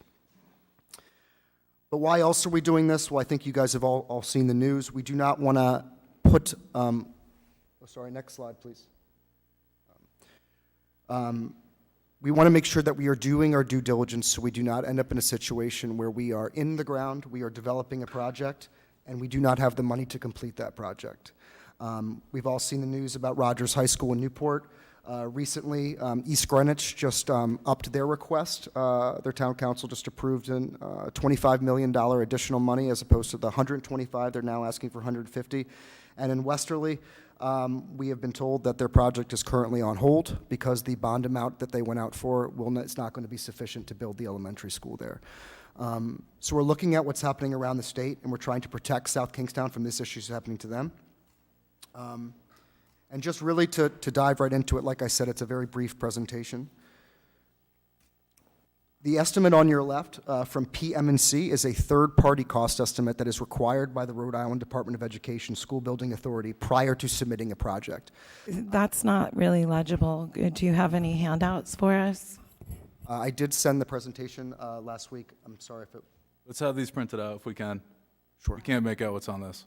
So I apologize. So the third-party cost estimate that came in at $126 million. Did you have it? Can you send it to the town clerk? She can print it out for us? Sure. Or just make copies if you have physical. We just can't read the spreadsheet from here with glasses, So- without glasses. So I understand. So just to keep this moving, I think that, what's important about this spreadsheet is not necessarily what the first number was. It's what the second number becomes when we start to look at it and we start to add in all of those items in green, which are costs that were not considered as part of a third-party cost estimate. I realize not being... Wait. Before we keep going, can we get printouts of this? Oh. Can we have someone physically obtain copies of this to give to us while you speak through this? If you email it to me, I'm hooked up to the printer, I can print it. Yeah, I didn't. Also,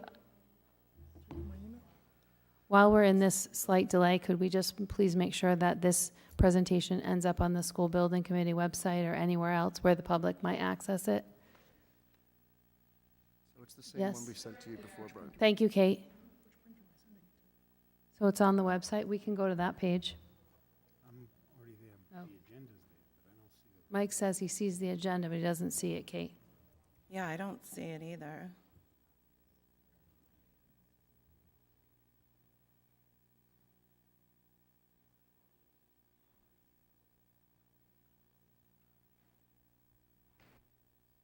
Here you go, Brian. Important documents, it's not there.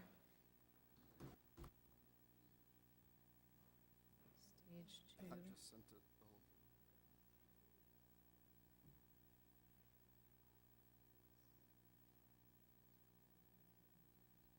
Kate, do you know where to look? Because on one page, Let's ask you to pause until we have these June. physical copies in our possession. Kate, can you come up and give us a hand?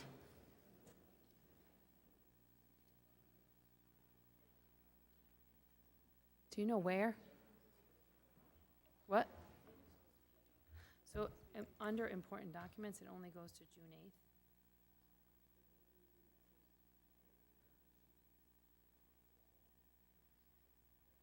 It's not attached to the agenda. That's the only other place I can. You wouldn't know where to look. You didn't get it? He has it on your...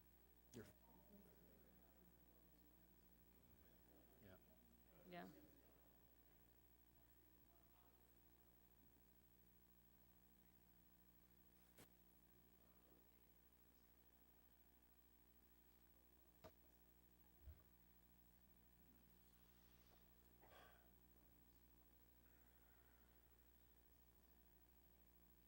On its way. Patty.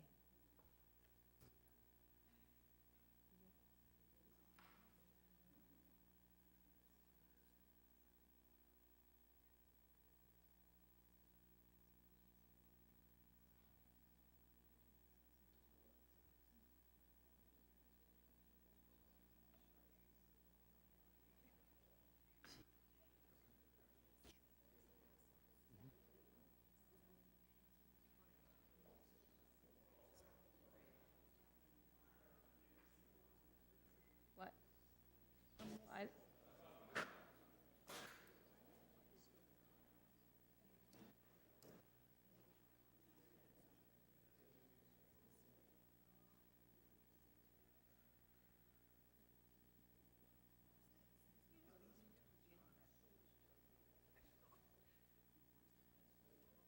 thank you.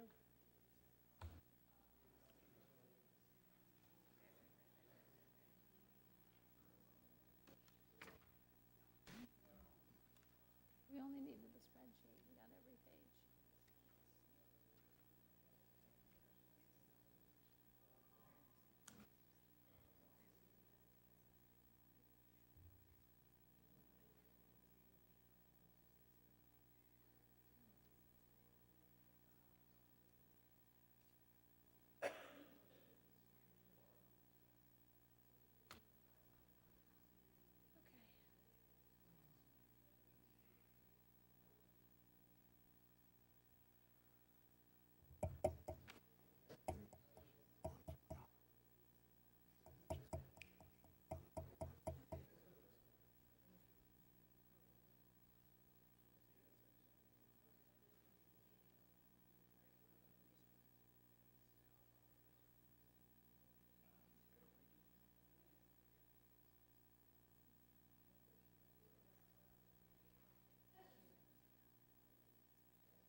All right, Chris, we got a copy of the presentation in front of us. If you want to take it from the top now, let us know what we're looking at here.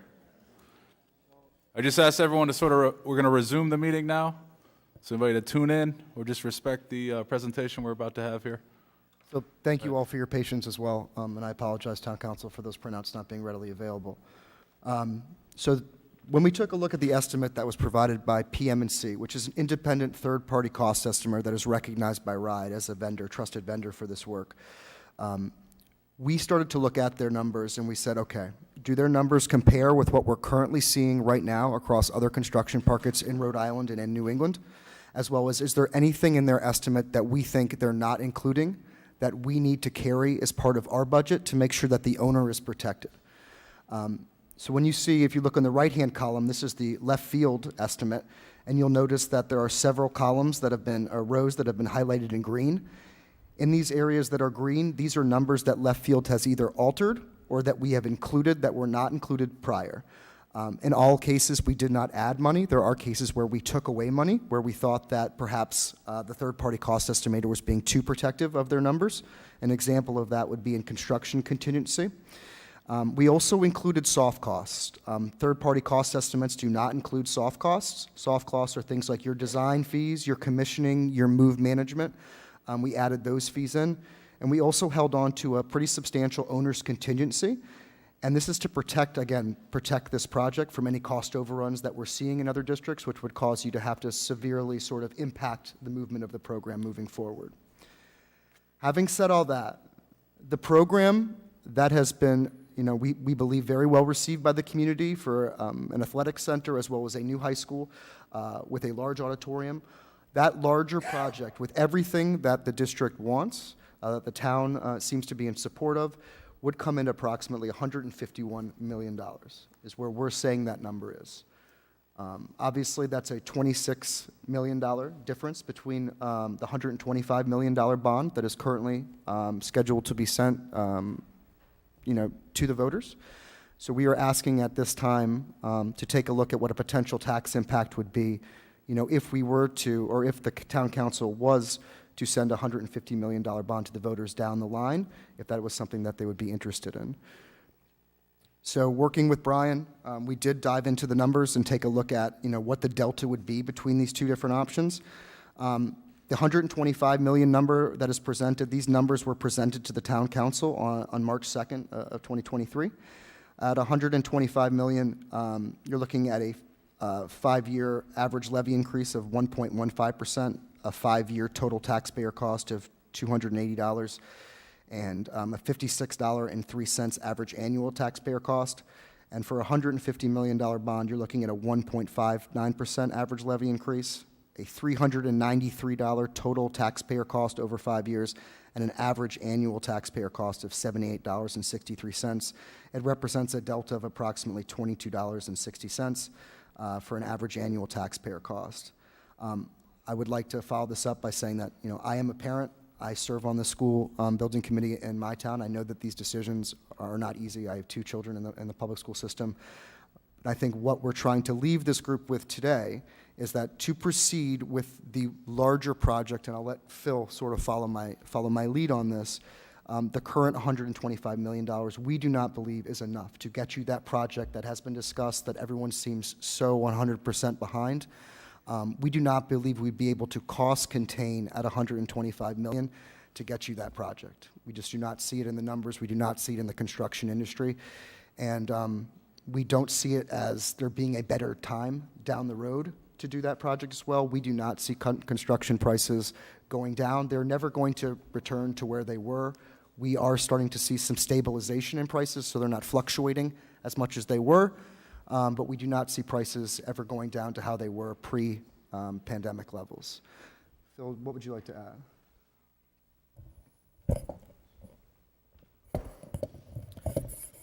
Thank you, Chris. Good evening, everyone. I just want to take a moment and fill in some gaps. We've been working together now for almost 2 years, and I'm embarrassed and disappointed to be in front of you telling you this tonight. But I would much rather be embarrassed than negligent in about 1.5 years from now. When we received the cost estimate, it was about $126 million. We reviewed it. There were a couple things missing. We wanted to include some soft costs. I delivered a presentation to the school building committee one time that had the estimate at about $135 million. So at $135 million for a building that we were tracking at about 150,000 square feet, we felt that we were within striking distance of the bond at $125 million. But following a much more discussion in depth with left field and really recognizing some things at a macro level, that we are experiencing a convergence of multiple factors here that continue to drive costs that are not just related to escalation in COVID. We are coming up, September of 2024 will be the expiration of the ESSER 3 money. Just recently in July, the legislature extended the incentives. So any of those school districts that were sitting on the sidelines are now jumping in. There's a lot of work that's trying to be done before September of next year. All of those are having a major impact on a major issue in Rhode Island, which is really a lack of competition on some of the major trades where they don't have the manpower or they're paying a premium, and that premium is passing down. So, as I mentioned when I started this, I'm embarrassed to tell you that $125 million is not enough, but I also feel strongly obligated after the time that we have spent together over the last 2 years to tell you that $125 million is not going to give you what we have been showing you. And South Kingstown has spent many years trying to come up with the right project, and I don't want you to fall short. And that's why we're here this evening. So I'm happy to answer any other questions. So is obviously Chris and Brian.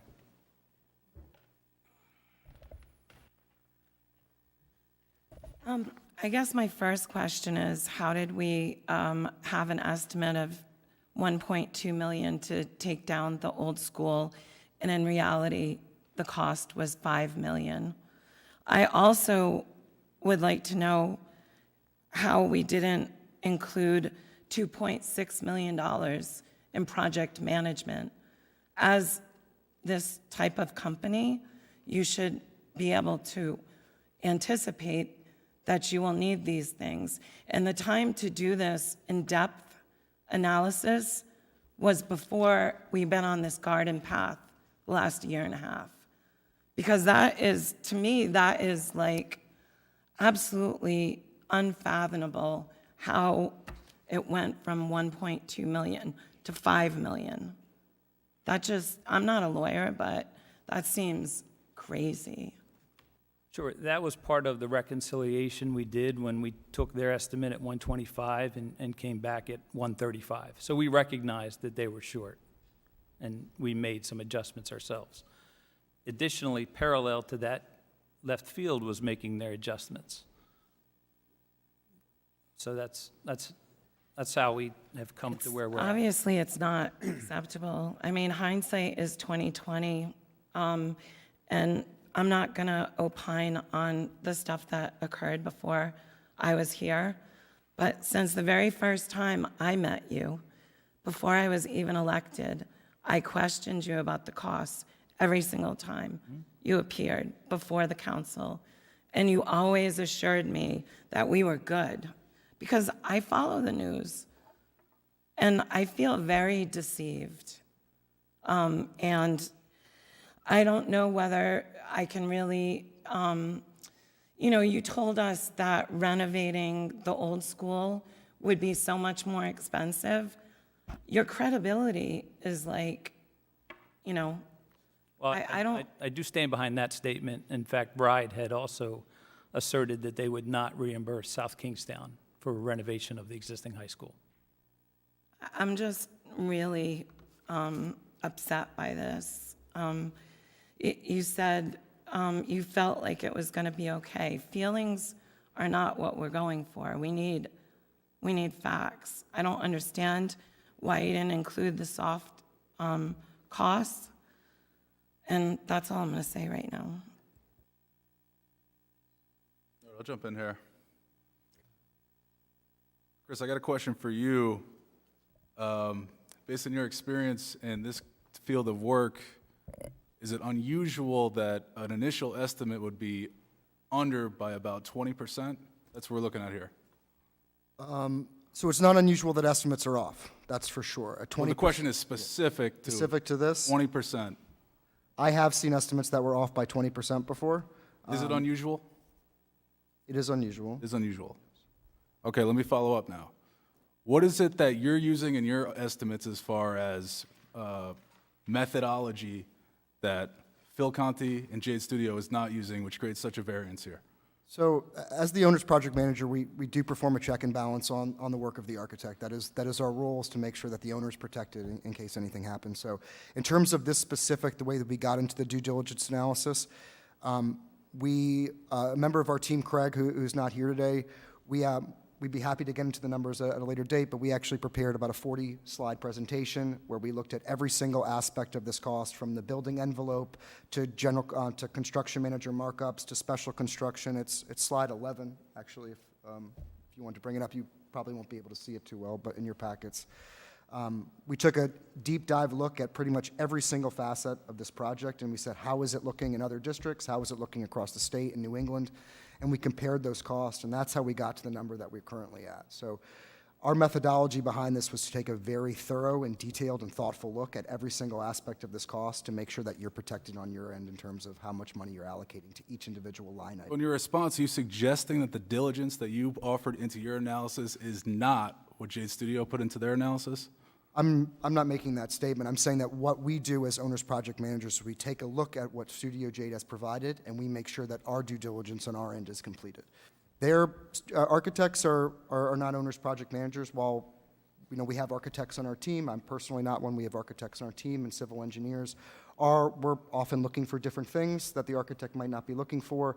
We're comparing costs across all of our projects, across states, as opposed to localities.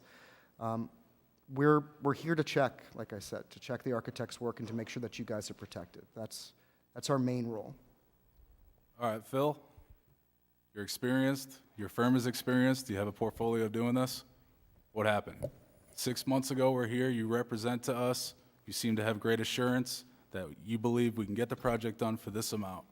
We're Yes, here. you are correct.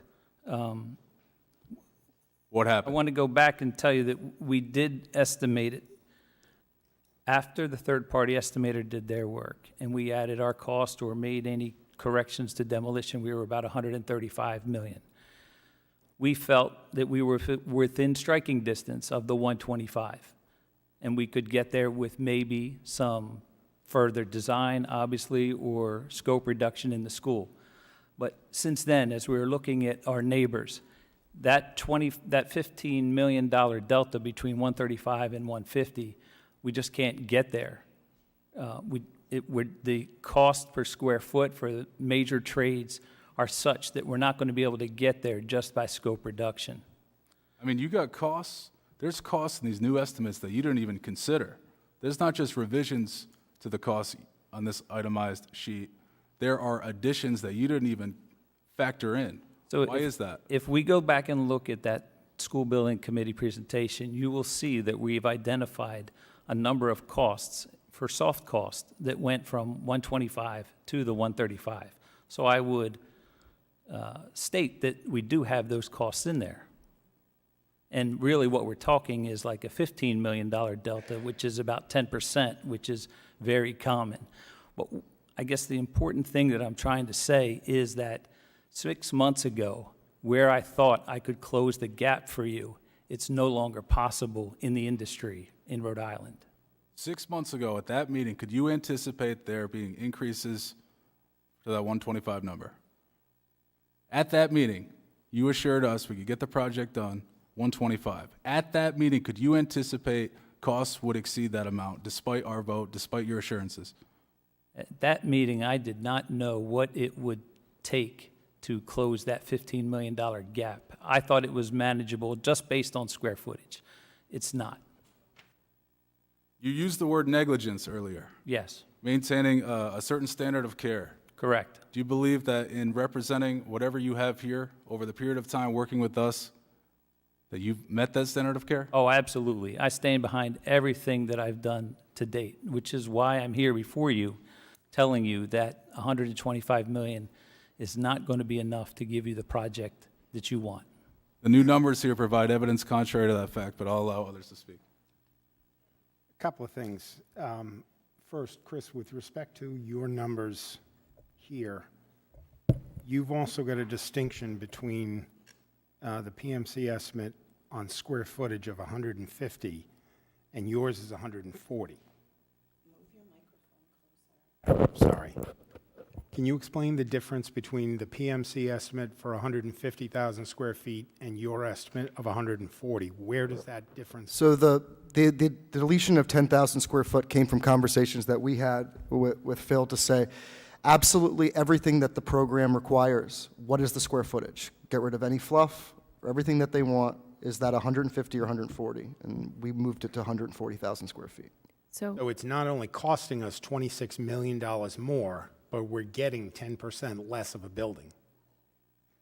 Or a 10% more efficient building, yes. So I don't really enjoy the interrogation piece, so I'm just trying to understand a little bit better. So first of all, the program, I watched the building committee meeting today, so much of what you said tonight is also exactly what you said last Thursday. So I appreciate that. I just am trying to understand the program you talk about, like somebody said, to give the high school principal everything that he wants, we need to do this. It's my understanding, having a small contribution in other projects, that people say, these are the ideals. This is the ideal that we want. If we can have this size room and this type of things. So I'm wondering if there's things, like you clearly said, there's a large auditorium. We know that the high school auditorium should serve 700 students. The design is for 1,000 students. So right there, there's a delta of what we want. We want that. We only need to serve 675 students. I don't necessarily, for everyone who's going to jump out of their chair, I don't think that's going to give us $20 million, but that's one little kernel that I'm curious about. The high school, for 700 students, you're building 200 square foot per student.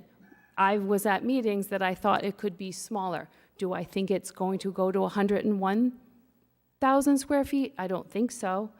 But I'm just trying to figure out where that really slides, because to build the fanciest and the best, it sounds like it's 151 million.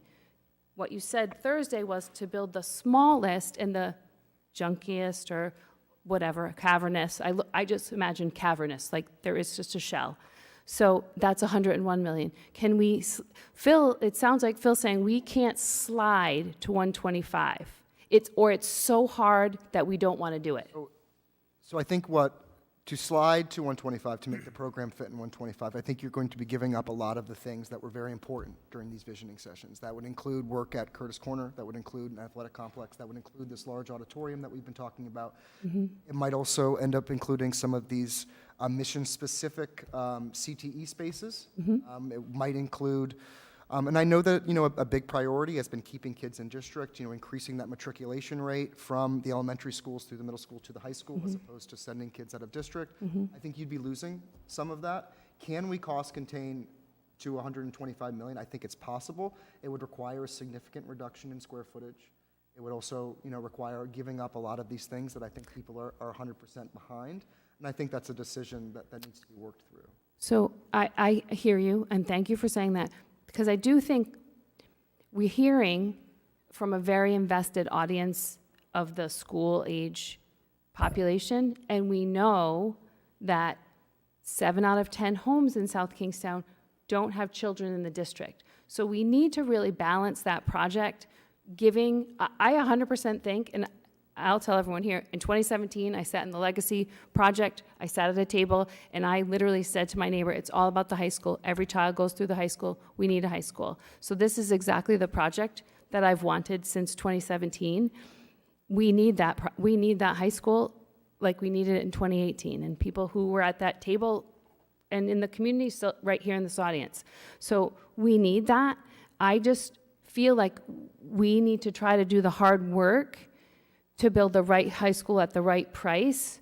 We haven't heard a lot of other unknowns. First of all, I want to say I'm sort of shocked about Curtis Corner being 11 million, because it was always sort of said it's 6 to 8 million, right? And we have a fabulous community, lots of sports-minded people. I don't think we would have any trouble fundraising some of the deficits.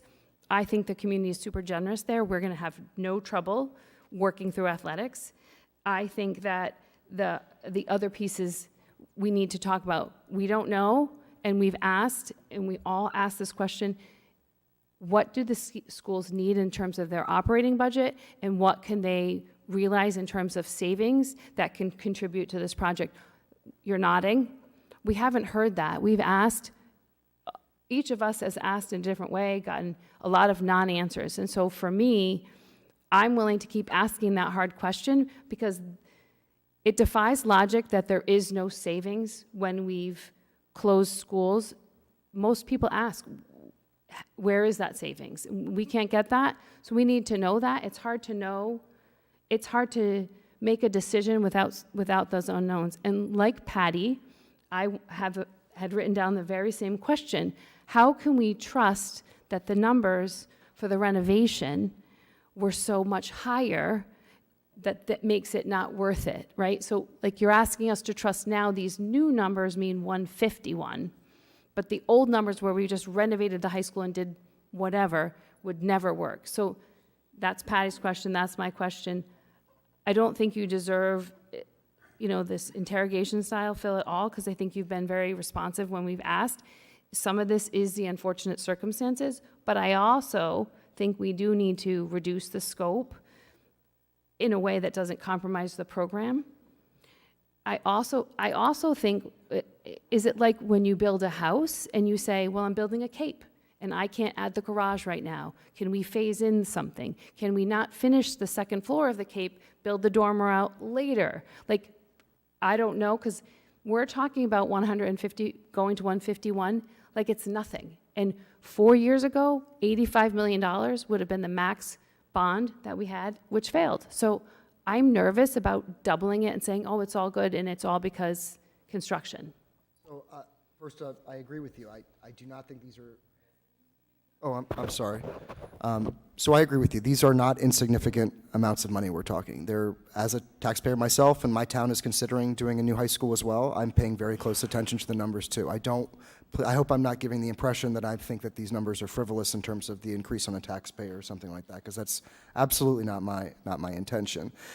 I'm not a policymaker in terms of school policy and how other funds are used, but there are cost savings that are associated with building a new building. You'll have increased energy efficient systems.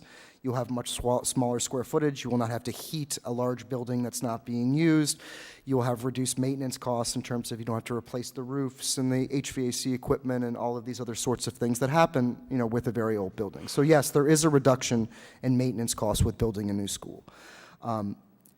To the other point of your question about looking at what parts of this project we might be able to do at later dates, I think that's something that absolutely can be considered. But I did just want to, also make that point, which I made earlier, which is that please don't expect construction costs to come down in 3 years if we're going to be holding off a significant portion of this work, because unfortunately, they're not. They're never going to come back to where they were. We are seeing, in some instances, lumber prices are down and, things like that from where they were. But in general, prices aren't seeing any sort of reduction. So even saying that, I would say to my people on the council, that's what regular households will feel too. So this project will only compound all the expensive things we pay for just to run our households. So I really want to build a new high school. I really want to build it at Curtis Corner. At Columbia Street. I really want that, and I really want the athletics. How do we get there? How do we find that money to vote? I got a few questions. First for you, Chris, then we'll turn to Brian. So this goes to you as well, Phil. So obviously 6 months ago it was represented that we could do the high school for $125 million. 6 months from that date, today, we're told that the cost as of now is $151 million. The state legislature doesn't meet until January, 4 months from now, the earliest at which we could get enabling legislation for a new bond referendum for a cost yet to be determined. Are we not confident that this $151 million will stay constant? Based on what you've said, escalating costs of construction, seems to me 151 will not be the number in 4 months. So we've carried a 7.5% escalation cost that we factored into our number, as well as a $10 million contingency. Everything that we're doing in terms of looking at the historical record and where projects are trending, we believe that this number is correct. And that factors in that at the earliest we could even get enabling legislation to have a bond referendum for a new number would be January, and we maybe would not even get it by then. So the way that we've assumed our escalation points is that if we pushed out the referendum until basically the end of the spring next year. So May, your number June. factors in that? That does. All right, that's good. Brian, To be Can I ask a fair, question? Chris, if I recall correctly, because I was at the school midpoint. building committee, I think the phrase you used was that there was an expiration date on it too. In terms of, I apologize. That's not a permanent number. It's not going to be 151 million if we don't do anything for 2 more years. Exactly. The number will rise. And I think that was the phrase you said, is there's an expiration date. Can I ask a question about the contingency, the $9 million contingency and the other soft costs? So it's $9 million contingency and 8.5 or 8.2 for soft costs. Is that something that has to be bonded? Like perhaps if you divide that, it's 17 million, if you divide it out over 20 years, is it something that the school budget could contribute to and we could, how does that work? I guess it's a Brian I've question. never, I'm not familiar with your operating budget. I haven't been privy to those access, so I don't feel comfortable commenting on that. However, if you take parts out of the project, they may not be eligible for the bonus points, the additional bonus points that we're talking about. When you lump all of this work together, then you start to get that 5, that 10, that 15% bonus points. So if you were to pull out sections of this, you may not get reimbursed at the full amount. I'm not asking anyone to pull that out, but if the school department could say, we realized $1 million in savings and we could contribute to the project in such a way to give you to make up the difference between the soft costs and the, could you finance it that way? Do we have to have $151 million, Brian, in May? Or if the school department, no? So there's multiple ways of financing Right. these projects. Some districts that we're working with use bond anticipatory notes to wait till interest rates come down and things like that. We have seen districts use their surplus as well. Some districts will use surplus. Some towns will add to their surplus. Sorry. So I guess that's my question is, pushing it out to May, creates a lot of problems. But if we were to go ahead at 125 today, we probably need a work session with the school committee and the school building committee, because maybe there's a way for the school committee to address some of the gap, and maybe there's a way to reduce the project a little bit, and everybody shrinks a little bit, and then the school department is able to, to refine what they're saving to contribute to the project. I don't know. To me, I feel like pushing it out 9 months makes it worse for me, makes the whole idea of doing it worse. So the current funding strategy for the bond, both 125 and if we're discussing the 150, did call for bans in fiscal year 26, 27, and 28, with the bond then issued in fiscal year 28, and we'd begin debt service payments on the bond in 29. So we were planning on rolling it out in that manner to gradually roll out the bond. So I don't know if you answered exactly what I asked, or you just gave me a different piece of information. Well, you were asking if we could, I think you were asking about, Chris mentioned the bans and some communities doing that. I was just speaking that is how the town was looking to issue the bond. To your larger question about how are other districts financing this, they're using, every district is different. Some districts are using school surpluses. Some districts are using bond premium. Some districts are using the PAYGO money to offset, they'll, as an example, say you went to $125 million, you'd get about $9 million in PAYGO financing from RIDE. What some districts will do is they'll take that $125 million, they'll bond out for that full 125, and they'll take that $9 million extra. So now they've really got, $134 million to do a project. And we can't do that, though, right, because of the way we wrote. The way your legislation is written. So if you wanted to stay with the 125 number, if we can work through the next few months and get you that project at 125 or 134, that would be the next opportunity to do that. So just for the folks out in the audience, we went with the more conservative approach, not using the PAYGO money up front, and it was written into the legislation. So at this point, our hands are tied, and we can't do that with this proposed bond issue. That's correct.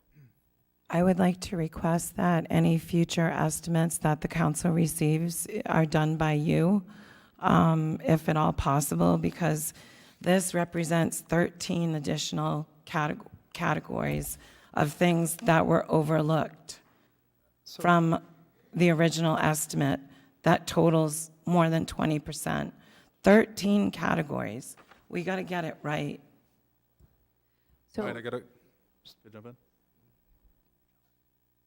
a question for you.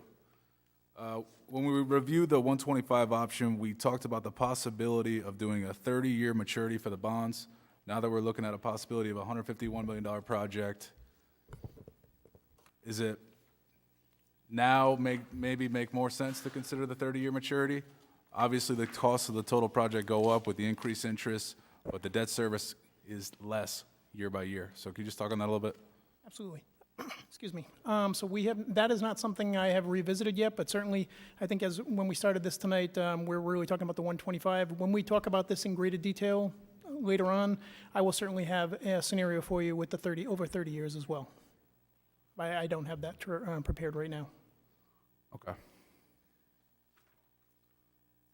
So I do think regardless of whatever direction we give the town manager, we should have a work session with the school committee.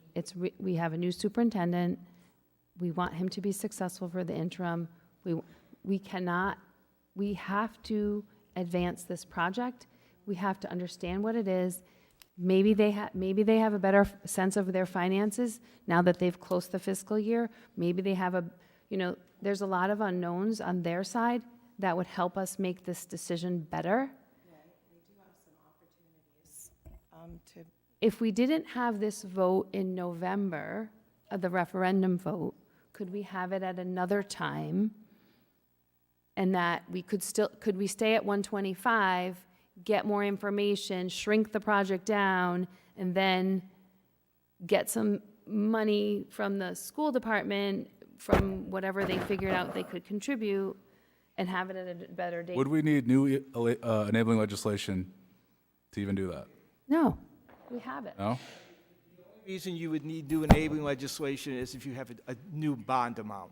If you want to go beyond 125, You must get new enabling legislation, so you're talking about a spring election or referendum. If you did as what Deb is suggesting, which is let's see if we can cut costs over the next few months, not have the election in November, you could still have an election in February, March, the spring with the 125. I just feel like if we turn off this path, the universe, it will never, we have been, I don't think the right answer is to reboot and do 151 in the spring, because it's May, and then who knows? We can't vote on that now. There's Right. too much time to go by for things to, we would need the new enabling legislation. If we waited months from now, we could better align what the costs, even though that factors in all the assumptions. Maybe assumptions change. So if we considered the 151, we'd have to wait on a vote. We couldn't do it now. Correct, but we can vote on 125. We could go out to a work session, meet with the school committee, meet with the school building committee, get a sense of what's going on, not have the election in November. We could have it in February, and still move along. At any point, we could then come back and stop it. Why would we stop it now? We haven't tried hard to bring the project closer to 125. Well, at the minimum, we have to remove the referendum from being on the ballot in November. Correct. That's the only thing we have to do. That's the only thing we can do tonight. Right, but we don't have to decide on 125 or 151. I feel like Phil has indicated that he really does not see a possibility of reducing the project to get it done for that. So I spent a lot of time looking at these estimates over the last few months and looking at other communities that are struggling with their projects. The reason why I'm here is I do not want to see you fail after you've spent years trying to get here. The project is not 125. It may not be 150. It may be somewhere in between. That's what the year's worth of design development goes into. Estimates that are done 2, 3, 4 times by many other people during that period of time. I don't think that you are going to be happy with a project at $125 million. I don't think so either, and I'm not saying that that's the project. What I'm saying is we can still bond 125 and talk to the school committee in a work session and figure out if they have $17 million to contribute to the project over the next 20 years, because that's the difference, right? We also have other things, right? We have school buildings, we have other things. I am not saying that that's not, I'm saying if we stop and go and wait to go to 150 and in May, we haven't done the hard work to try to get the project in at all. We're just waiting. And by waiting till May, it's more than 150. We will go over that because it's really 150 if we were advancing right now. But we can do a few things: reduce, find savings from the school department, figure out what Wakefield School, what South Road School, what if there's any repurposing, removing, whatever. Because once we put them on the tax rolls, some of them could be generating money. I just feel like we haven't done the hard work to get this project. We haven't had a talk about this since we voted on the bond, and that was in March. So 6 months, we have not really pushed and poked, right? But we've asked for updates, but now we need to meet with the school committee. We really do, to talk about, do we really want or need certain things? Can we scale back certain things? Like I said, the square footage at 700 is 140,000. 700 students, 200. That is what is on the high end of the RIDE estimate. Could we shrink it? Could we go to 170, 165? Then what does that cost out? What does the school committee then say we can contribute this? Maybe they only need to contribute at 750,000, not $1 million. We need a work session. All right. We don't have Back enough. to the matter. Yeah, go ahead. Thank you, Mr. President. So I wanted to drill into the potential impact on the tax rate and the levy a little further, but before I get into that, I just wanted to Considering the shortfall we have, I wanted to go over some of what could have been the possible solutions. They're not viable. I just wanted to go over and just make sure, let you know that we are doing our due diligence in terms of what is available. So the trustees of South Kingston Schools, as of the close of the prior fiscal year, June 30, 2023, had an available ending market value of $20,860,000. Of that amount, just under 90% of that is related to the guild at $18.7 million. So about 2.1 is related to schools. Of that 2.1, you got about 944,000 that are tied to either general education or the high school. There is also a few other funds, about totaling 107,000, that are related to Wakefield School that are no longer needed. So that in the current funds available in the trustees of South Kingston Schools, you'd have just over $1 million potentially available there.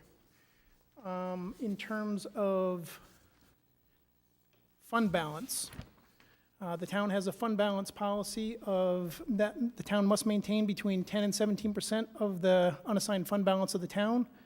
As of the most recent audited financial, as of June 30, 2022, the fund balance was $15,639,093. That represents 17.57% of our operating revenues. If going down to 17%, the cap, $504,000 would be available. If you went down to 10%, $6.7 million would be available. Again, that sounds like a big number. If you're going for a bond of this size, I would not recommend that. To go for a bond of that size and drop your fund balance effectively in half would not be viewed favorably by the rating agencies. But again, I wanted to present that to you. Lastly, before I get into some of the tax rate, I just wanted to update, since we last talked, we set the tax levy as of 12/31/22. When we last spoke, it was as of 12/31/21. This gets into our debt limit.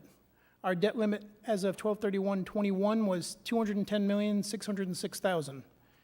That number is actually going down slightly as of 12/31/22 because motor vehicle is now off the roll. So our roll actually went down slightly, so our available debt limit is $206,992,000. That will, in all likelihood, continue to rise by the time we issue the bonds in 2028. And the one thing to keep in mind, our current debt right now is $14.3 million. By the time we issue the bonds in 2028, our debt on the books would be $9.8 million. And of that $9.8 million in 2028, that debt that is subject to the debt limit would be $971,000. So we are effectively $209 million under our debt limit by 2028. The debt limit refers to a statute that puts a cap on the amount of debt that a municipality can carry, is that? That's correct. 3% of the town's assessed value. Do you mind taking on? I just want to show a slide. Oh.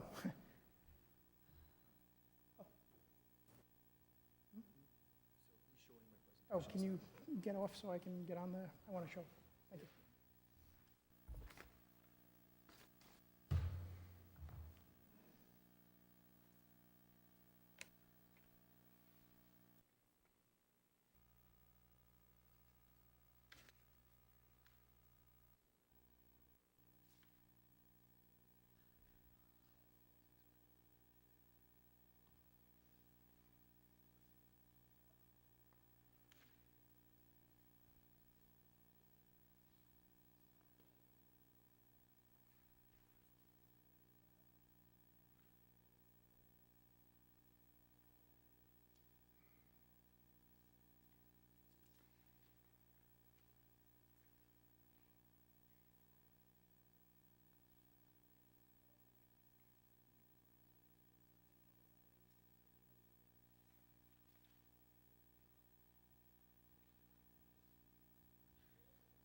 I'm spinning.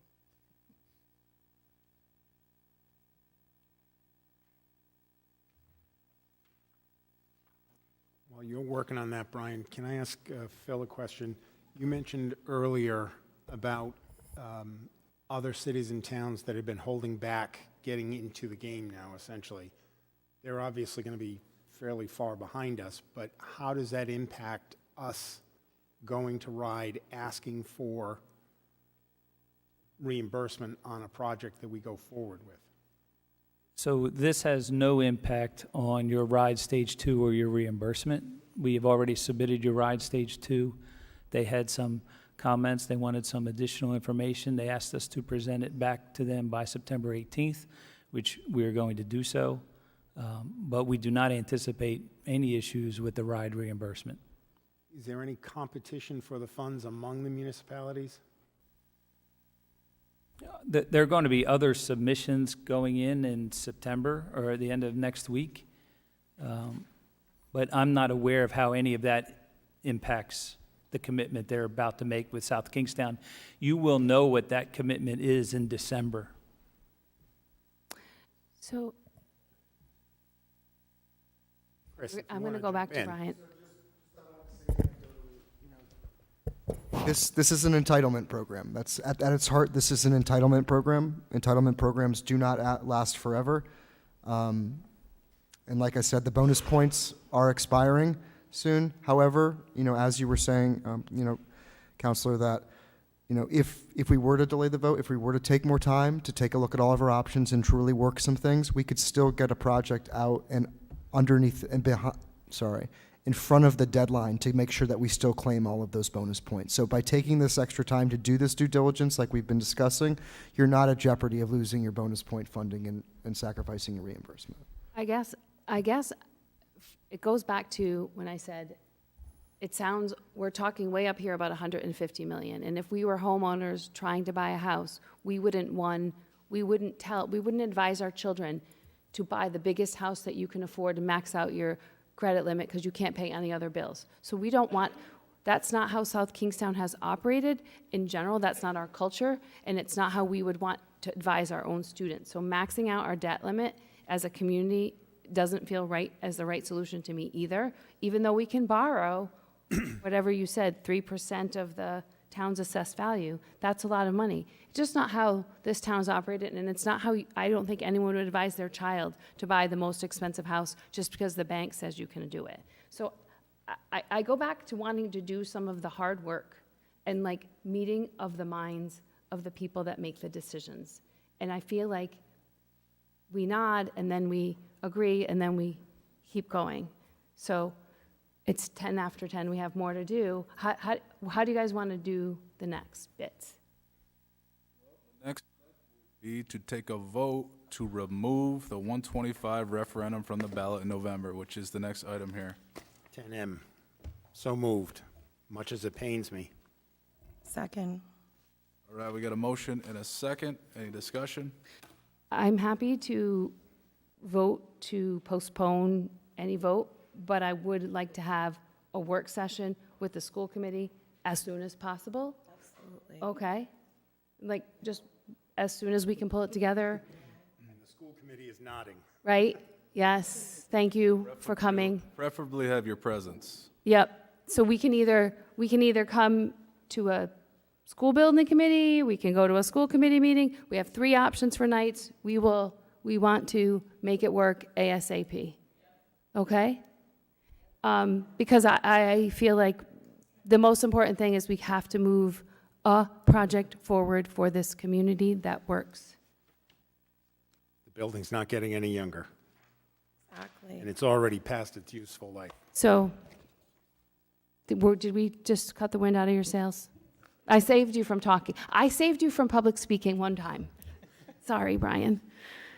You'll have the opportunity, Brian, believe me. You can come to every meeting. Thank you. You can come to every meeting. I'll just say as much of To vote.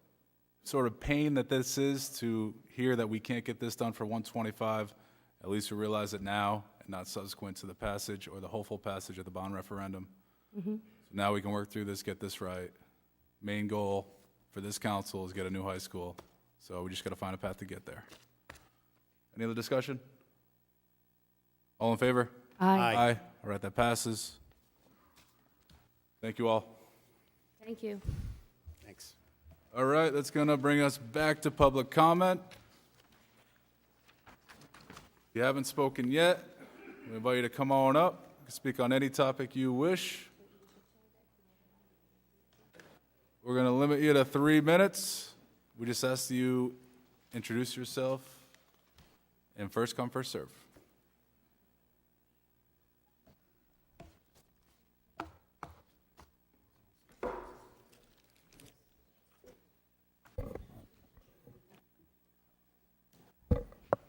Now, Doral, this is different from item 12A, what you have on here? I'm sorry, what? You have a communication item on here, so I just want to make sure what you're about to say is different from what we're going to address then. I don't know, do you want to do that first or what? No. Go ahead, go. Okay.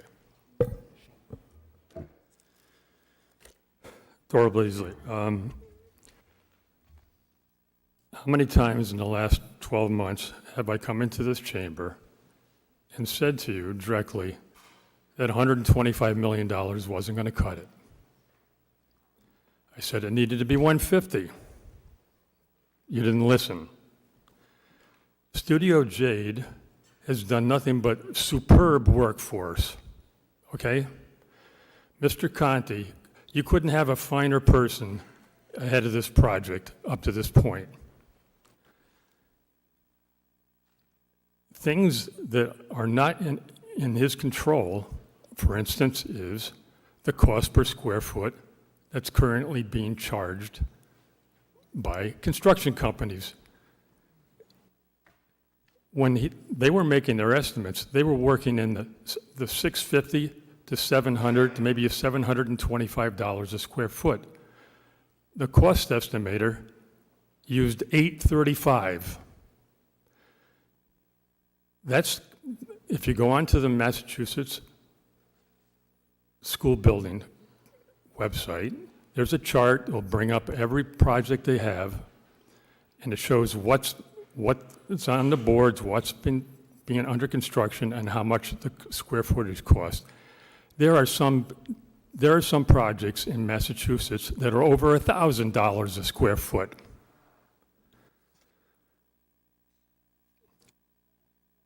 You blew that off, okay? You want to know where the money's going to come from to pay for this? It comes from. Whoever phone that is, could please silence it. Thank you. It comes from this town council next spring to finally, for the first time ever, tell the school committee that you're going to fund the school district on a per pupil basis. You know how the enrollment number that just came out for the first day of school, hopefully it'll go up. It's 2326. That's a drop of 183 students from last October. If that holds, that'll be the highest enrollment drop in this town's history. But you keep level funding them. They're drowning in people over there. They now have 183 fewer students, and the teacher ratio is under 11. The FTE ratio is under 6, and you keep funding them. Now, 10 more seconds. All right, Doral, a few seconds. Can't afford you more than the rest. It's back on you guys. You need to we have 69 more students that are left the high school from last year. If half of those students went to other public high schools, that's another $650,000 on top of the 4.85 we're up to $5.5 million a year going out of district. And why? Because our high school needs to be replaced, and not by a reduced high school, by the high school that Mr. Conti in Studio Jade presented the community with wrap it up. With the athletic complex, with that large auditorium. Otherwise, we'll be back in the mess we were before. All right, thank you. All right, anyone else wish to speak? Everybody just come on up. This is the area for public comment to come up and speak on any issue you wish to. Anyone? A lot of people here.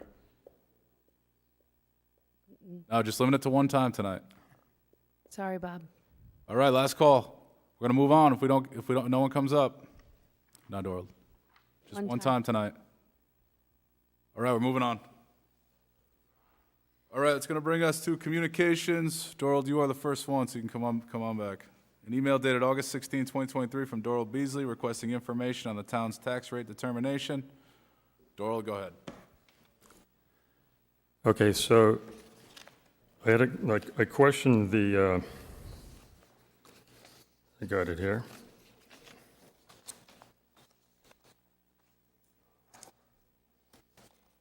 There we go. All right, so what I said was the total town budget increased from $102.5 million a year ago to $105 million this past spring. During the run-up to the referendum vote in June, we were assured by the superintendent and the school district that level funding the district for this year, this 23-24 year, would not raise taxes a penny.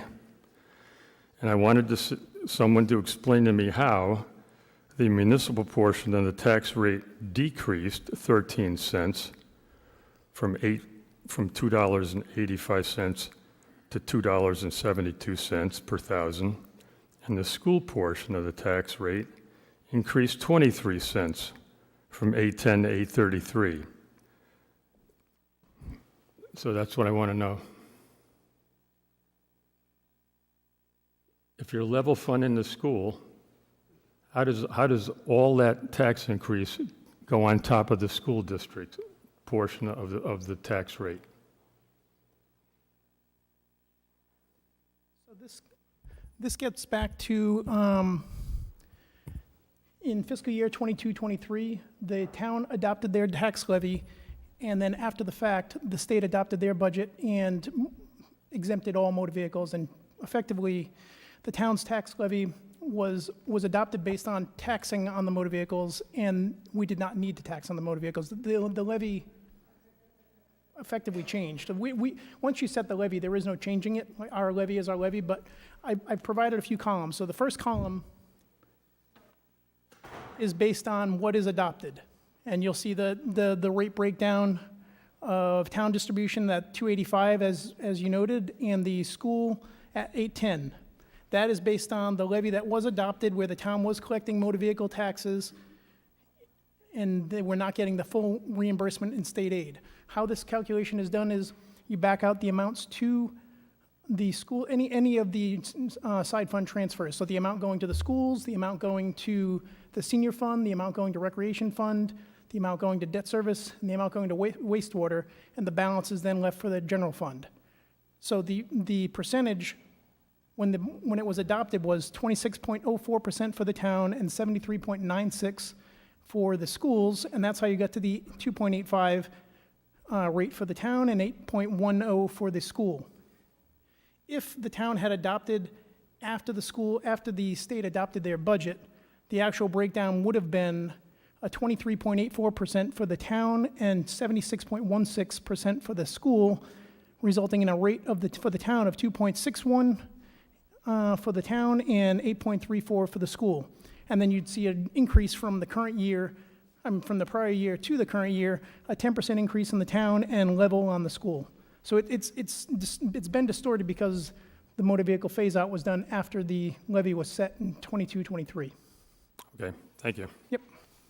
So, although most people might not understand to the technical level, can you make sure that your response to Mr. Beasley gets posted on part of the agenda in the records, should anyone else ask for this, or on the website somewhere? Mm-hmm. Is that fine for you, Doral, that you understand the explanation? Okay. I understand. Okay. All right, thank you, Doral. All right, that's going to bring us to communication B, emails from Mary Layden, Mark and Lorraine Parsons, Stephanie Cantor, Gerald and Rosemarie Del Piano, and Peter Swissa, President, Matunuck Point Beach Club, requesting the Town Council reconsider its decision to discontinue maintenance of private roads. Take a breath. That was a long one for you people. So I know it's hard work. I do. But I want you to do it for us too. So I'm from Matunuck Point, and we represent Peninsula and Nitigret, 0.6 miles of the infamous 15 miles of roads serviced by tradition. The roads you've heard about tonight that have existed 30, 40, 50 years, and that precede any regulations for development, for that would have to adapt to the planning acts that were developed over the last 30 years. The gentleman from Broad Rock suggested that everyone get it or nobody get it. But the reality is, of the 75 private roads, 60 have HOAs and have paid to maintain and plow their roads for many years. Broad Rock was, their HOA was incorporated in 1994. So for Broad Hill to then come up and ask that everyone or no one, 15 miles, I have to give you credit, President McEntee, because you were the only one at that January 23rd meeting that raised any level of concern for those 15 miles, the people who live on those 15 miles. You said, and let me read it, my concern is that we have created a reliance. In fact, you did. And you asked, well, what would it cost to do 15 miles? And the gentleman from Broad Hill did some quick calculations, and his guesstimate was 60 grand. You responded, well, that doesn't seem like a lot. And then you asked our town manager, Mr. Manny, could we still plow their roads and assign cost? And Mr. Manny said, well, some might pay, but we won't get everyone to pay because they don't have HOAs. That's our problem. What you have to understand, we don't have a means to assign, to first evaluate, assign, and then collect the money. And being concerned about neighborhoods next to Mr. Rosso's project, I appreciate that because those are great people. So are we. We need your concern too. We have homeowners there that have had properties for decades, generational properties. And again, this very frustrating notion that everyone down there has money is just not true. It feels like such a reverse discrimination here that, well, they can pay for it, they need to do it.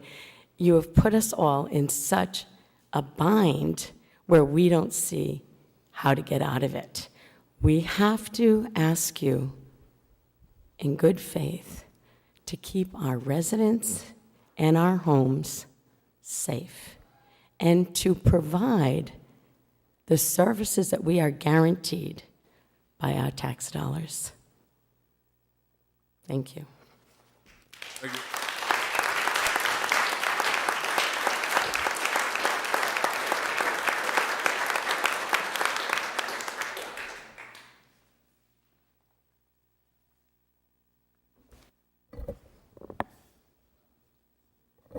Good evening. I'm Mark Parsons, 53 Peninsula Road.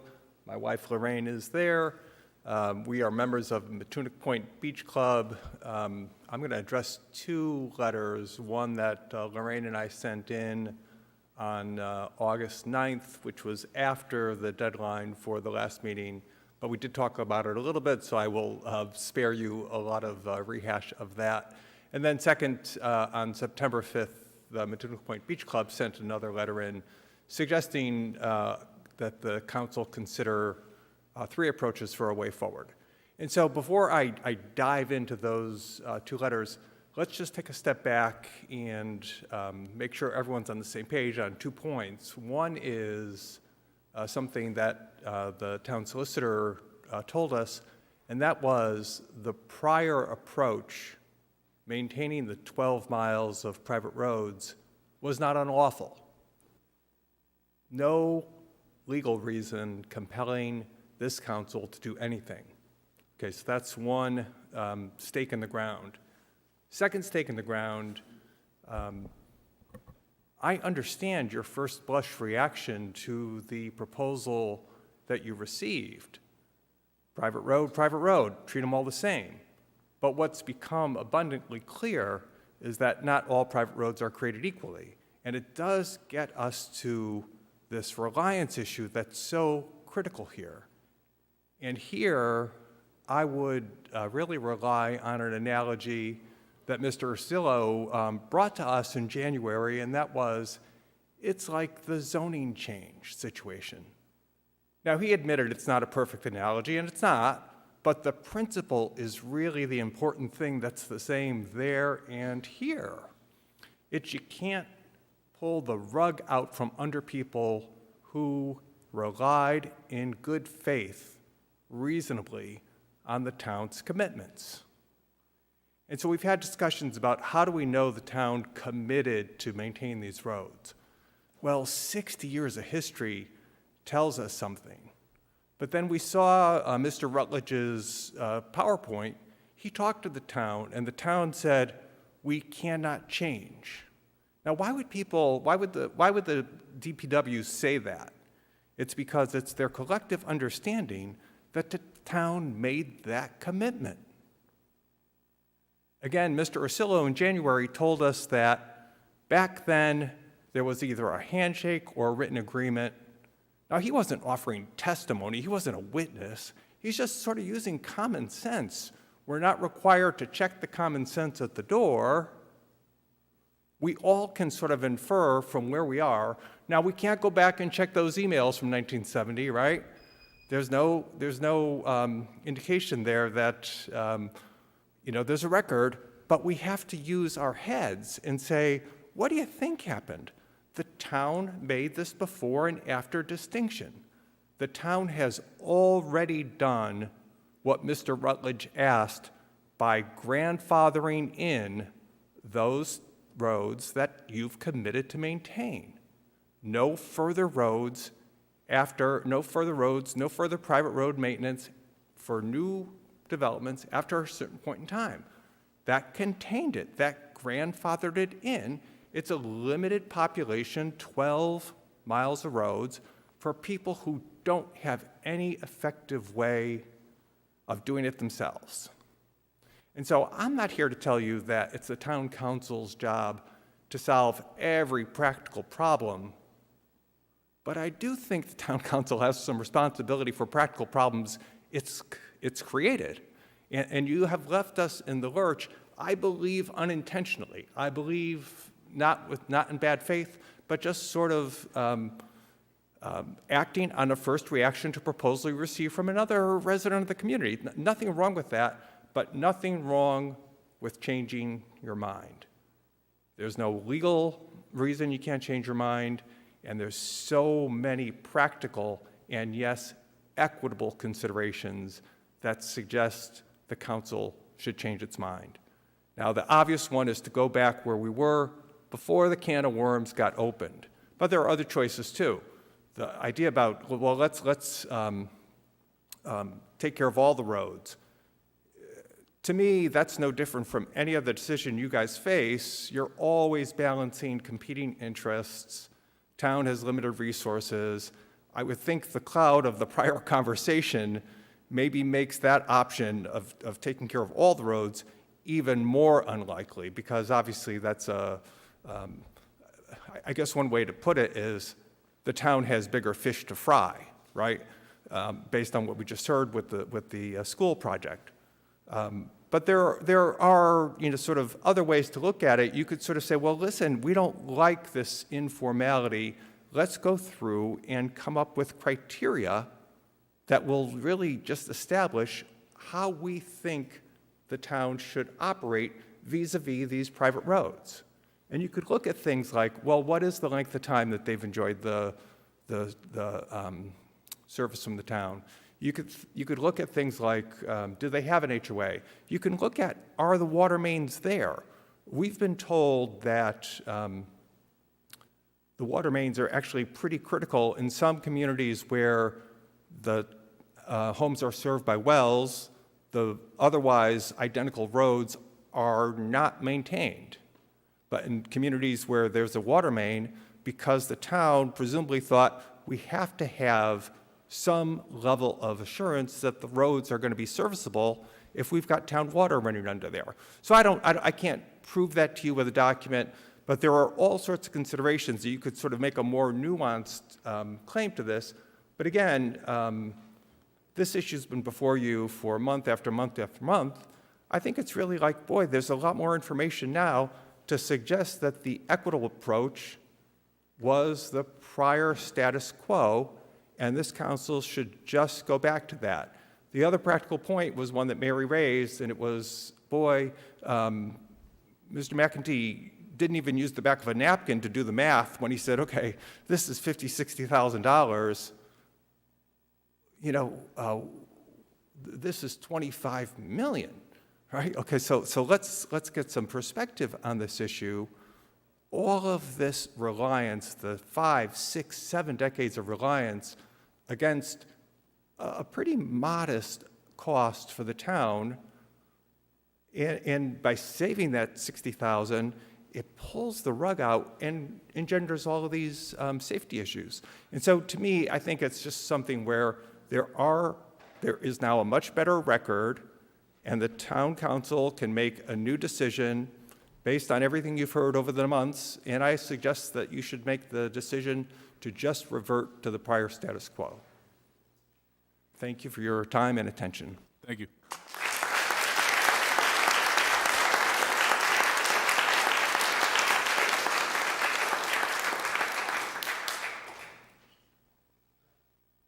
See that Stephanie Cantor's not here, so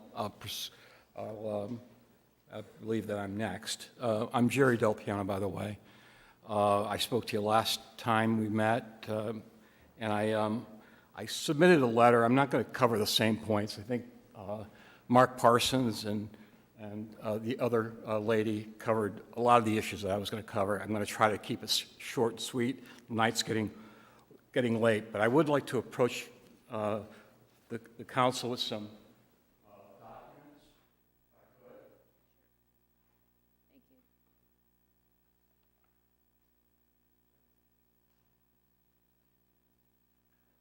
Thank you.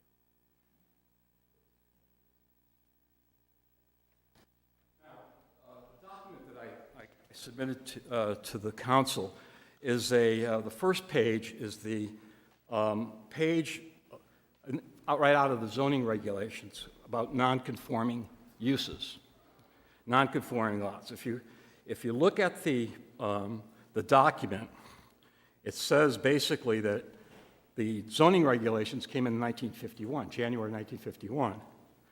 Everything that happened before 1951 that does not fit within zoning regulations is a accepted non-conforming use. Non-conforming use and a non-conforming lot, land, road. Our subdivision, Pawtucket by the Sea, that subdivision was approved in 1948. So those roads, and again, this piggybacks on what Mr. Parsons says, these roads in that subdivision are accepted non-conforming uses, non-conforming roads that the town has accepted. These roads are not owned by anybody. They are not owned by anybody that owns a house there. They're either owned by whoever or by the town, and I'm going to get into that a little bit. What happened in 1948 is that this developer turned the roads over to the town of South Kingstown.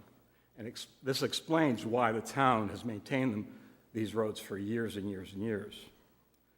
I direct you to the second page.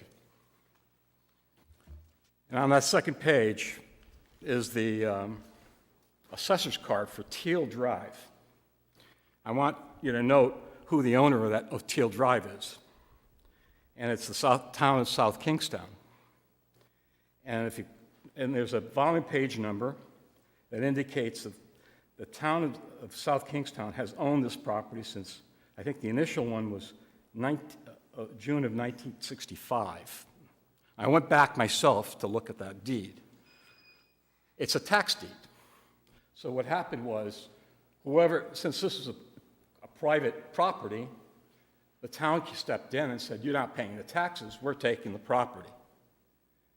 So the town of South Kingstown owns Teal Road, but it's not just Teal Road. I direct you to this third page. And on the third page, you'll see highlighted roads that indicate what that assessor's card relates to. That is, it's not just Teal Road. It's Marine Drive, it's Sand Sprite, it's several roads in that whole complex, all owned by the town of South Kingstown. So, what you're in effect have done by a resolution is resolved not to maintain town-owned roads.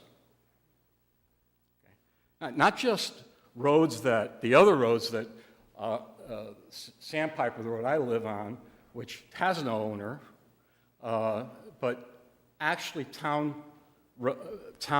roads. So what I'm saying to you is that, you've opened up a Pandora's box, and you've done some broad brush analysis here, and I understand, like Mr. Parsons said, I understand where you were coming from when you made the decision. On a gut level, I totally understand it. Treat all private roads. But that's the problem. It's not all the same. You've heard that several times. Each road and each subdivision is separate. So I want to piggyback on what Mr. Parsons says. There's got to be criteria. You got to go back and you got to revisit this. It's not easy. It's not a broad brush. Not all or nothing. If it's an association road where people made the commitments to pay for the roads and upkeep the roads and are contractually obligated, they're out. It's end of story. If it's a road that's really a driveway, I don't think that applies either. But when you have a public access road, when you have continuing maintenance and supervision by the town for at least 20, 25 years, it's not owned by the homeowners, and finally, it's a road that's been grandfathered, like the Matunuck by the Sea roads, then I think that compels the town to revisit and to make a decision that's, again, been relied on for 70 years by these homeowners. Thank you. Well done. Thank you.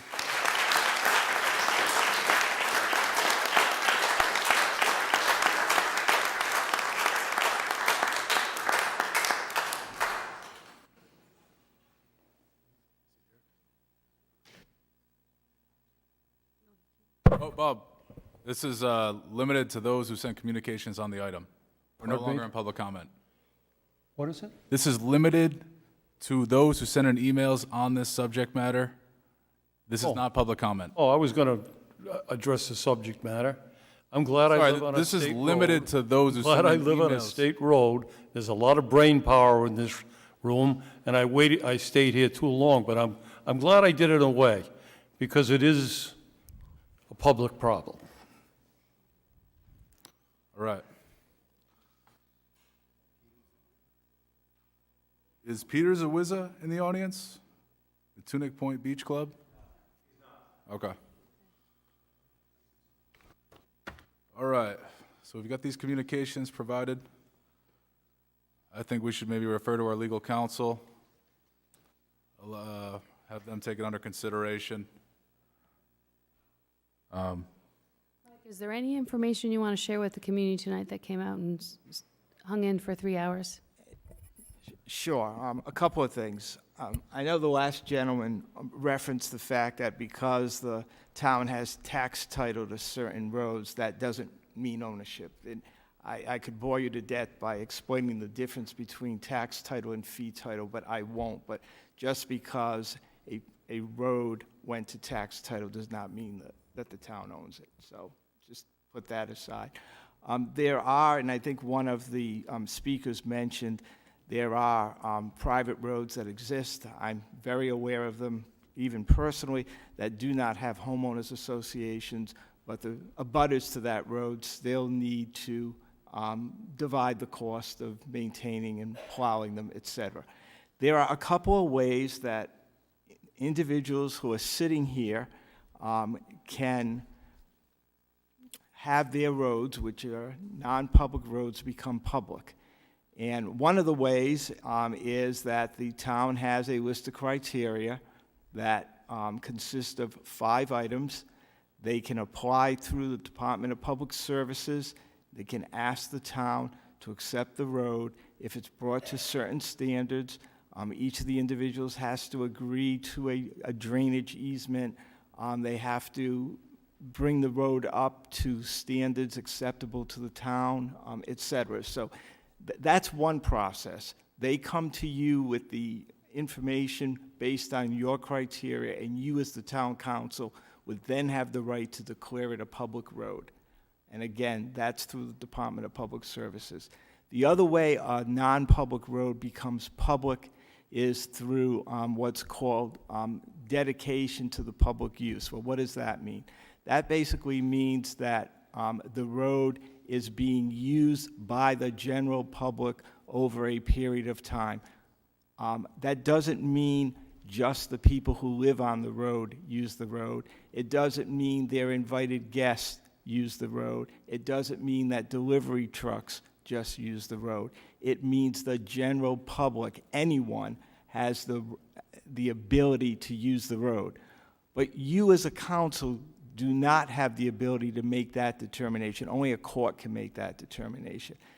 There are things called a declaratory judgment action, quiet title action, et cetera. If in fact some of these roads are being used by the general public and that is proven in a court, it would then become a public road. Those are the only 2 ways that a road can go from non-public to public. Either you accept it under your criteria and make that determination through your internal processes, or a court of law says this road has been dedicated to the public. I don't disagree that not all roads are created equal, not all private roads are created equal, and it may very well be that there are some of this 15 miles of private roads that are suitable to be public roads. But I mentioned the 2 ways that you get there, and those are the only 2 paths from a legal perspective that can be taken to take a non-public road and make it a public road. Things that people have been saying to you for a long time, well, it has utilities that go through the road. Just about every private road in the town, including the other 45 miles, they have utilities. People have said to you, residents have said to you, we won't get a mortgage on our road. That is absolutely not true because, again, there are at least 45 miles of other private roads. I assure you, people have mortgages on their property, and there is no town service on that property. So I'm not saying this to be argumentative. I understand where people are coming from. I understand they're telling you we won't be able to get a mortgage. We have public utilities that the town has been maintaining it for all these years. Those might be some indicia that a court could look at to say, oh yes, this has become a public road. But unless it's being used by the general public, it is no different than the other 45 roads that the town has not been plowing or maintaining with or without homeowners association. Is this easy? Absolutely not. I understand everything that people are expressing here this evening in terms of how do we go about doing this. There are roads that exist today that are non-public roads that do not have homeowners associations.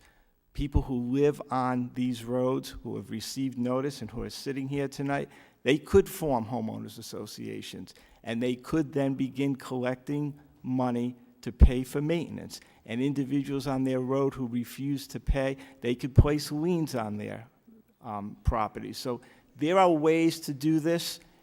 I'm not saying that they're easy, but I'm just giving you what the law says about the way a road becomes public. It's all set forth in a memo that I did that's dated June 30th of this year.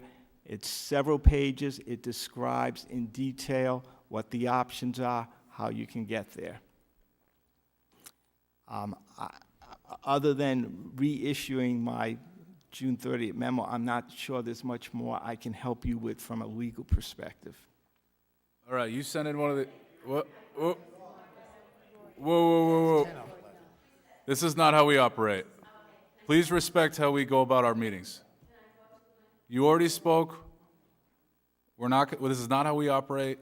We don't have hand raised and come to the podium. Easy. You're going to disrupt the meeting? I'll instruct the police chief to escort you out of the meeting. I'm asking you to respect the way that we conduct business here, and you are not. Easy. We're gonna take a 5-minute recess.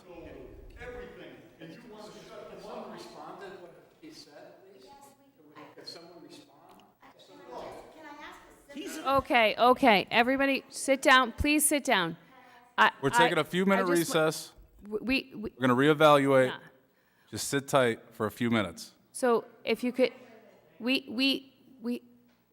I don't always agree with Rory, but I just want to say that we see how many people are here. We didn't try to stifle you. We have welcomed and had many of you come up many weeks in a row. So he is not stifling. When you had made that comment that we shrunk it because it's 11 o'clock at night. Most of us have a day job. This is not our job. At some point, we are, but we cannot do our best work. I'm already stuttering. Yeah. So we tried to limit comment. We tried to let all of you speak, and many of you spoke many meetings. We know you have a lot of questions, but we do have a meeting process. We can't have this zinging around because we can't answer that. If you would like more information, the solicitor wrote a memo in June. If you would like that, we can send that to you. I know you are not liking what we're saying and doing, but we are trying to listen at every meeting to all of your concerns. So what's the solution? So, because none of us... Whoa, easy. Yeah, Lou. on. Please respect the way that we conduct business here. So That's all that we ask. We conduct business in a way, we ask that you be respectful. So we have directed the town solicitor to provide information to all persons who have written an email, and if you have further need, we don't seem to be changing what we agreed to back in January. It doesn't. We're taking all that you're providing under advisement. Easy. What? You're saying one thing and she's saying something else. Hey, what is to prevent us from changing our decision? Nothing. A majority vote would allow for a change. Enough, easy. Can you respect the way we conduct business? This is not how we do it. No? Okay. We just got to get on with the meeting. That you stay your execution until you can sit in a planning committee or with a committee to get with your planning committee. We're trying to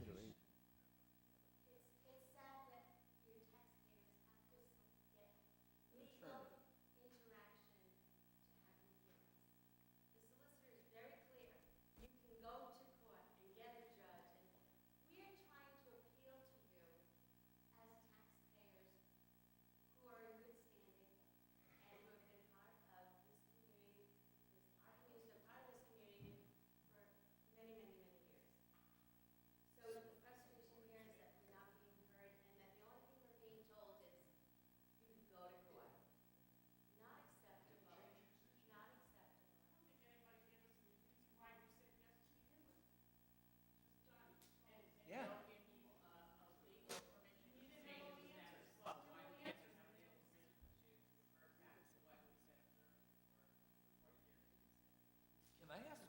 One question.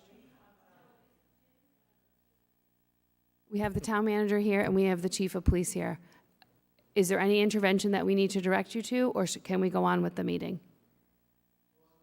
Okay, so we're going to go on with the meeting. I move that we Take under advisement, refer to Solicitor's Office. we refer the matters to the solicitor's office. All citizens can contact and request the memo that Mike Garcillo provided in June. We at this time.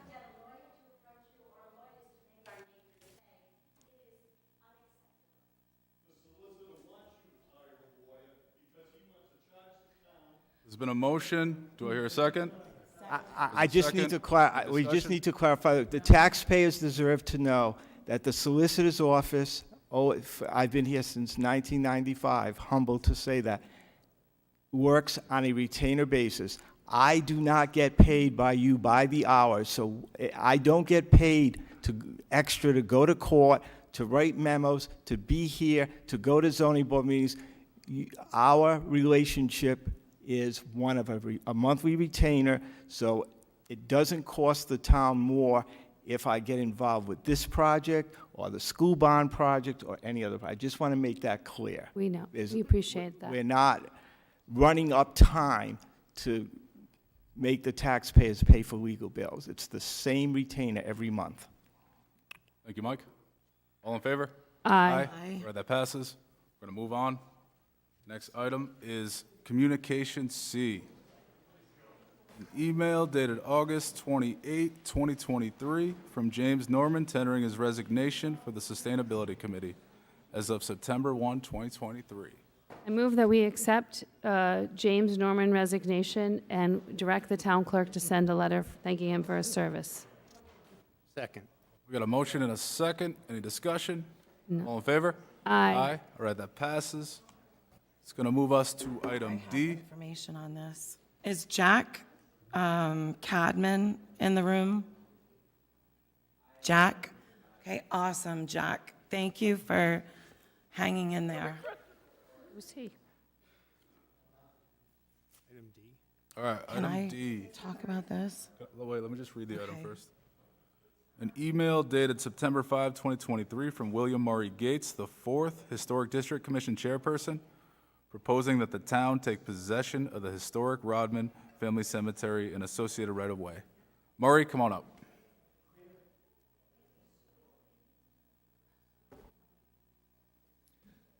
Good evening. Murray Gates, the Chair of the Historic District Commission. Thank you very much.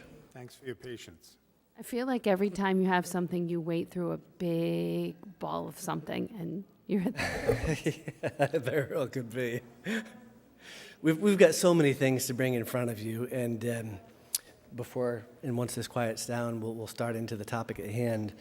But many of you have said individually that you really want to have relationships with the committees, and I hope that happens, because I think we're all very hungry for your attention and would love to be able to have a workshop with you. And I think we actually addressed, I'm not sure if it went to the town manager or if it went to the town council, but we had planning send a letter officially saying, please put us on your agenda so that we can have some more substantive discussions on a broader range of topics.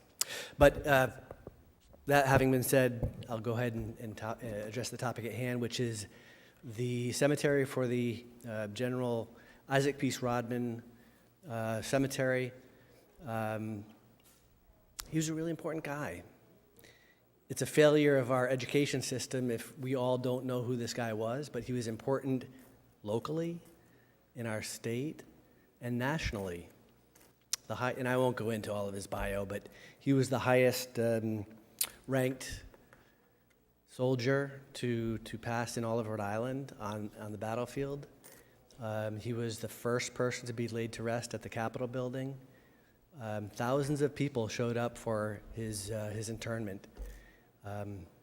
And kudos to some community members, two of which, Jack is here, and we also have Sharon Henderson, who really championed the commemoration that was had, and thank you for those of you that were able to make it fairly recently as part of the 300th celebration. It was a really good reminder of who this gentleman was.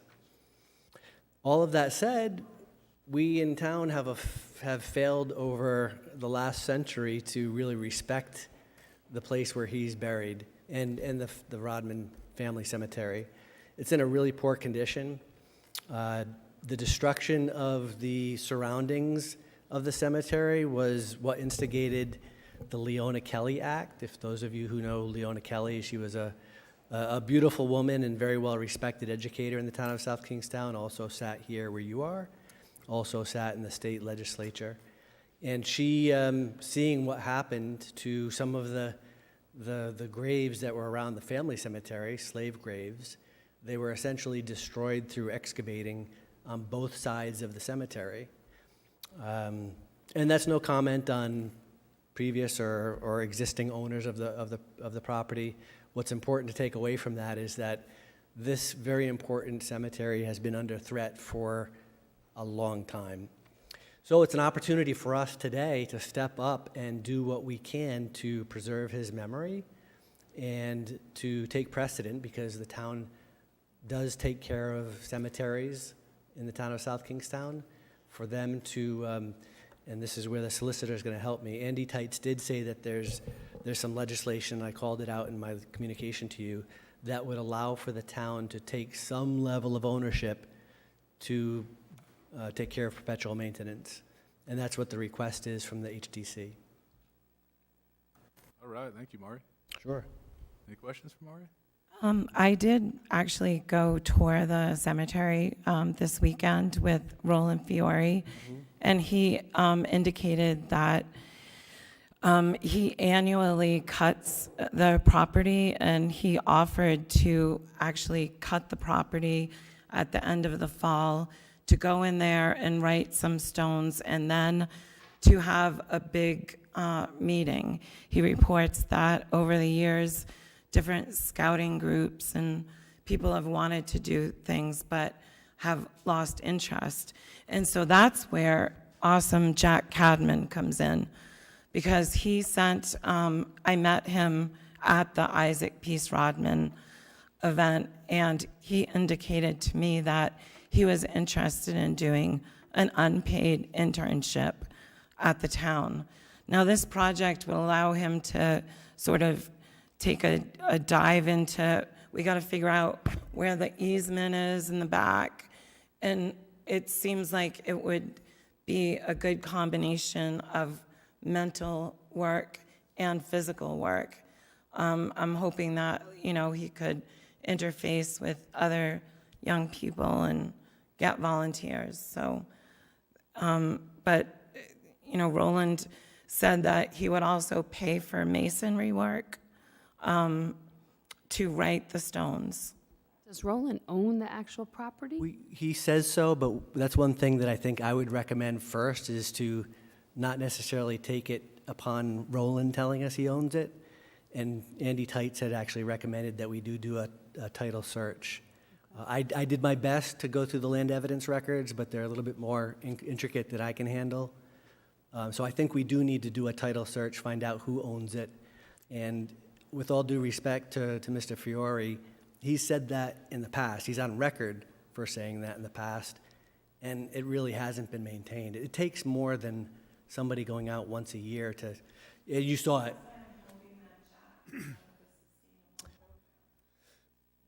Didn't I see a reference to current family members that are still around, and there was a fairly recent burial in? 2015, I think, was the date of the last burial, and I don't believe, and Ms. Henderson, who's here, has done the most research into tracking down relatives. The nearest one that we know of is fairly disinterested, but he's a direct relative in Massachusetts. So, does anybody have any kind of records? I'm just thinking other cemeteries typically will have a deed to a family for a certain number of plots.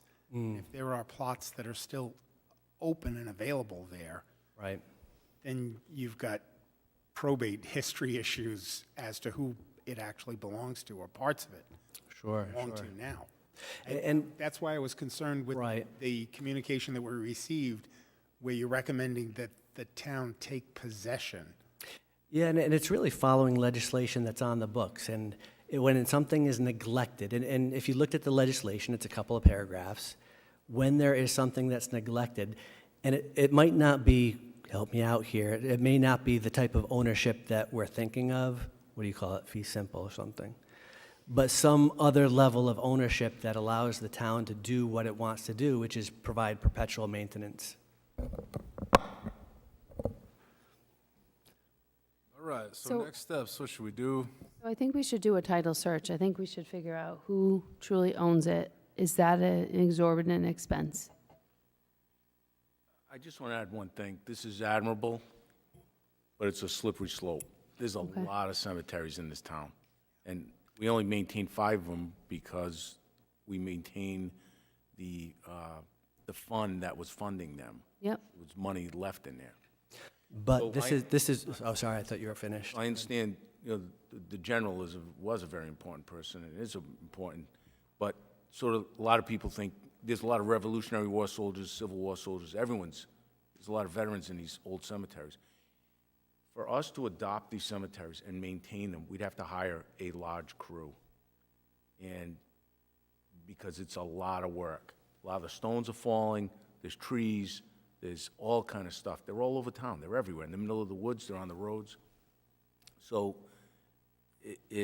I think the way that you're approaching it by getting, private party involved to maintain it, get it cut as best they can, have someone else, some young adults, trying to maintain and adopt a cemetery is probably the best way. I'll have to say that I don't agree with that, only because that approach has been tried cyclically. I've been around for a long time, many of you have. Every decade this happens. In 2013 or 14, there was an article in the Providence Journal where this issue came up, and it was highlighted how disgraceful it was that this Heroes Cemetery was in such a poor condition. And the town planner at the time said, we're going to look into it. There's a way that we can do this. Mr. Fiore was quoted, we'll help do this. But it never happens. And it takes somebody like Ms. Henderson to step up and say, this is disgraceful, we should get it done. But having a few citizens step up is just not something that's sustainable. The only way that I can think of to make it sustainable is for the town to step up and do it. Yeah, there's a cost to it. But what's the cost of forgetting our history? What's the cost of allowing this person who was so cherished in the town of South Kingstown to be disrespected the way that he has been? So Murray, how would this would work? There'd have to be a gift from the current owner to the town, and the town have to accept the gift? The town, as I understand the legislation, and I don't know if the solicitor has read it himself, but there would be a public notice that's sent out. And as a result of that public notice, if there's nobody that steps up and says, yeah, I've got issue, or I want to take on the perpetual maintenance, then the town can take on whatever level of ownership that is, and they can provide that level of perpetual maintenance. How many historical cemeteries do you think we have in South Kingstown? I'd say over 40. There's quite a few. Yep. So in Warwick, I Googled it, it's 150, and they have a whole commission to sort of maintain some of these cemeteries. I was trying to figure out if there are grants that we can get, because I feel like we've had other residents come and talk about the other historical cemetery on 138. Chris Iredale, he was here, but he helps with that a little bit, but there's bees and wasps, and we do need to have a more comprehensive approach. Agreed. I think there's a more work we can do more generally against cemeteries, but I do want to emphasize that this is a very special place. All right. Is a title search a complicated or Is that something your office could do, Mike, or no? We don't do title search. Pretty special area of the law. We could hire someone on the town's behalf to do a title search. If it's as complicated as I'm hearing, it might require an actual title attorney as opposed to a title search firm that looks through records. And I take it the feel like Rodman family it's- never indicated. left any kind of a bequest. Not that I'm aware of. Perpetual Yeah, not that care. I'm aware of. Yeah. So, I mean, I know in a lot of towns with cemetery commissions, it's all volunteers that do the work. I mean, they are, and I hear what you're saying, that, you know, Mr. Fury says he'll do it. Well, either he does or doesn't, and then when he leaves us, you know, what happens then? But normally, there's a volunteer group that takes on those responsibilities. But, you know, there is a statute that does permit a town to go in and basically maintain a set. Yes, it's not, it's an easy type of thing. But there is a cost to it, you know. Yeah, I think we got to do a little more analysis as to the cost of upkeep, understanding what this sort of commitment is for the town in the long term. So in perpetuity, obviously, that's going to be a line item on our budget ongoing every year going forward. At least it makes sense to get an understanding of what that would be if we want to go down that route, as opposed to just making a decision now without that information. Fair enough, fair enough. Would the title search be something that we could progress on? Mike, how about you report back to us on I'll what see you if I think get this an estimate. needs? I'll try to get an estimate for you, and I'll let you know at the next meeting. All right. All right. I do have a concern, even, the title search, I think, is fine. Let's see what it's going to cost. I do have a concern about usurping surviving family members. You know, it wouldn't take away their right to bury their next of kin there. I don't know whether it would or not. That's why I asked about possessing. Take possession just sounds fairly Sure, forceful. sure. It's scary, I understand. Okay, thank you. Thank you. So I just want to make sure that Jack gets to maybe assist with all of this. Or did you want to come up, Jack, and speak? You don't have to. Jack and I are connected at the hip with some other things, so I'll make sure that he's involved. Okay, good. Thank you. And I know that the town will help too. Great, thank you. Thank you. All right. Perhaps a motion to refer to the solicitor based on what we've discussed, Make in a light of motion what we. to move item 12D, to refer 12D to the solicitor. For estimate on the cost for a title search. Title search, right. We got a motion, we got a second. Any discussion? All in favor? Aye. Right, that passes. It's going to move us to appointments. Make a resolution to reappoint Elizabeth Kroll to the Library Board of Trustees. And and include a resolution to appoint John Hanson for appointment to the Rec Commission. I don't know if there are specific terms. All right, we got a motion. And now we're getting a clarification. Where's the library board?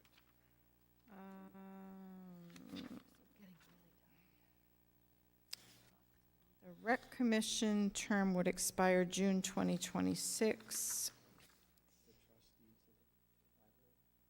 Yes, she twisted that on me. Where did that come from? And the library would be a full term of 3 years till July of 2026. So moved. Second. All right, we got a motion and a second. Any discussion? Sorry, I'm tired. Favor? Aye. All right, that passes. We got other items here. How about a resolution affirming 13B? I'll make that motion. Any second? Second. We got a motion and a second. Any discussion?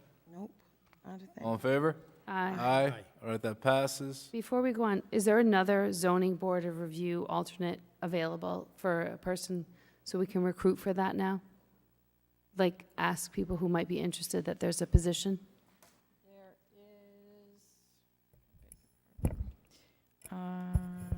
There is alternate number 3, which is vacant, Okay, even with these 2 movements. okay.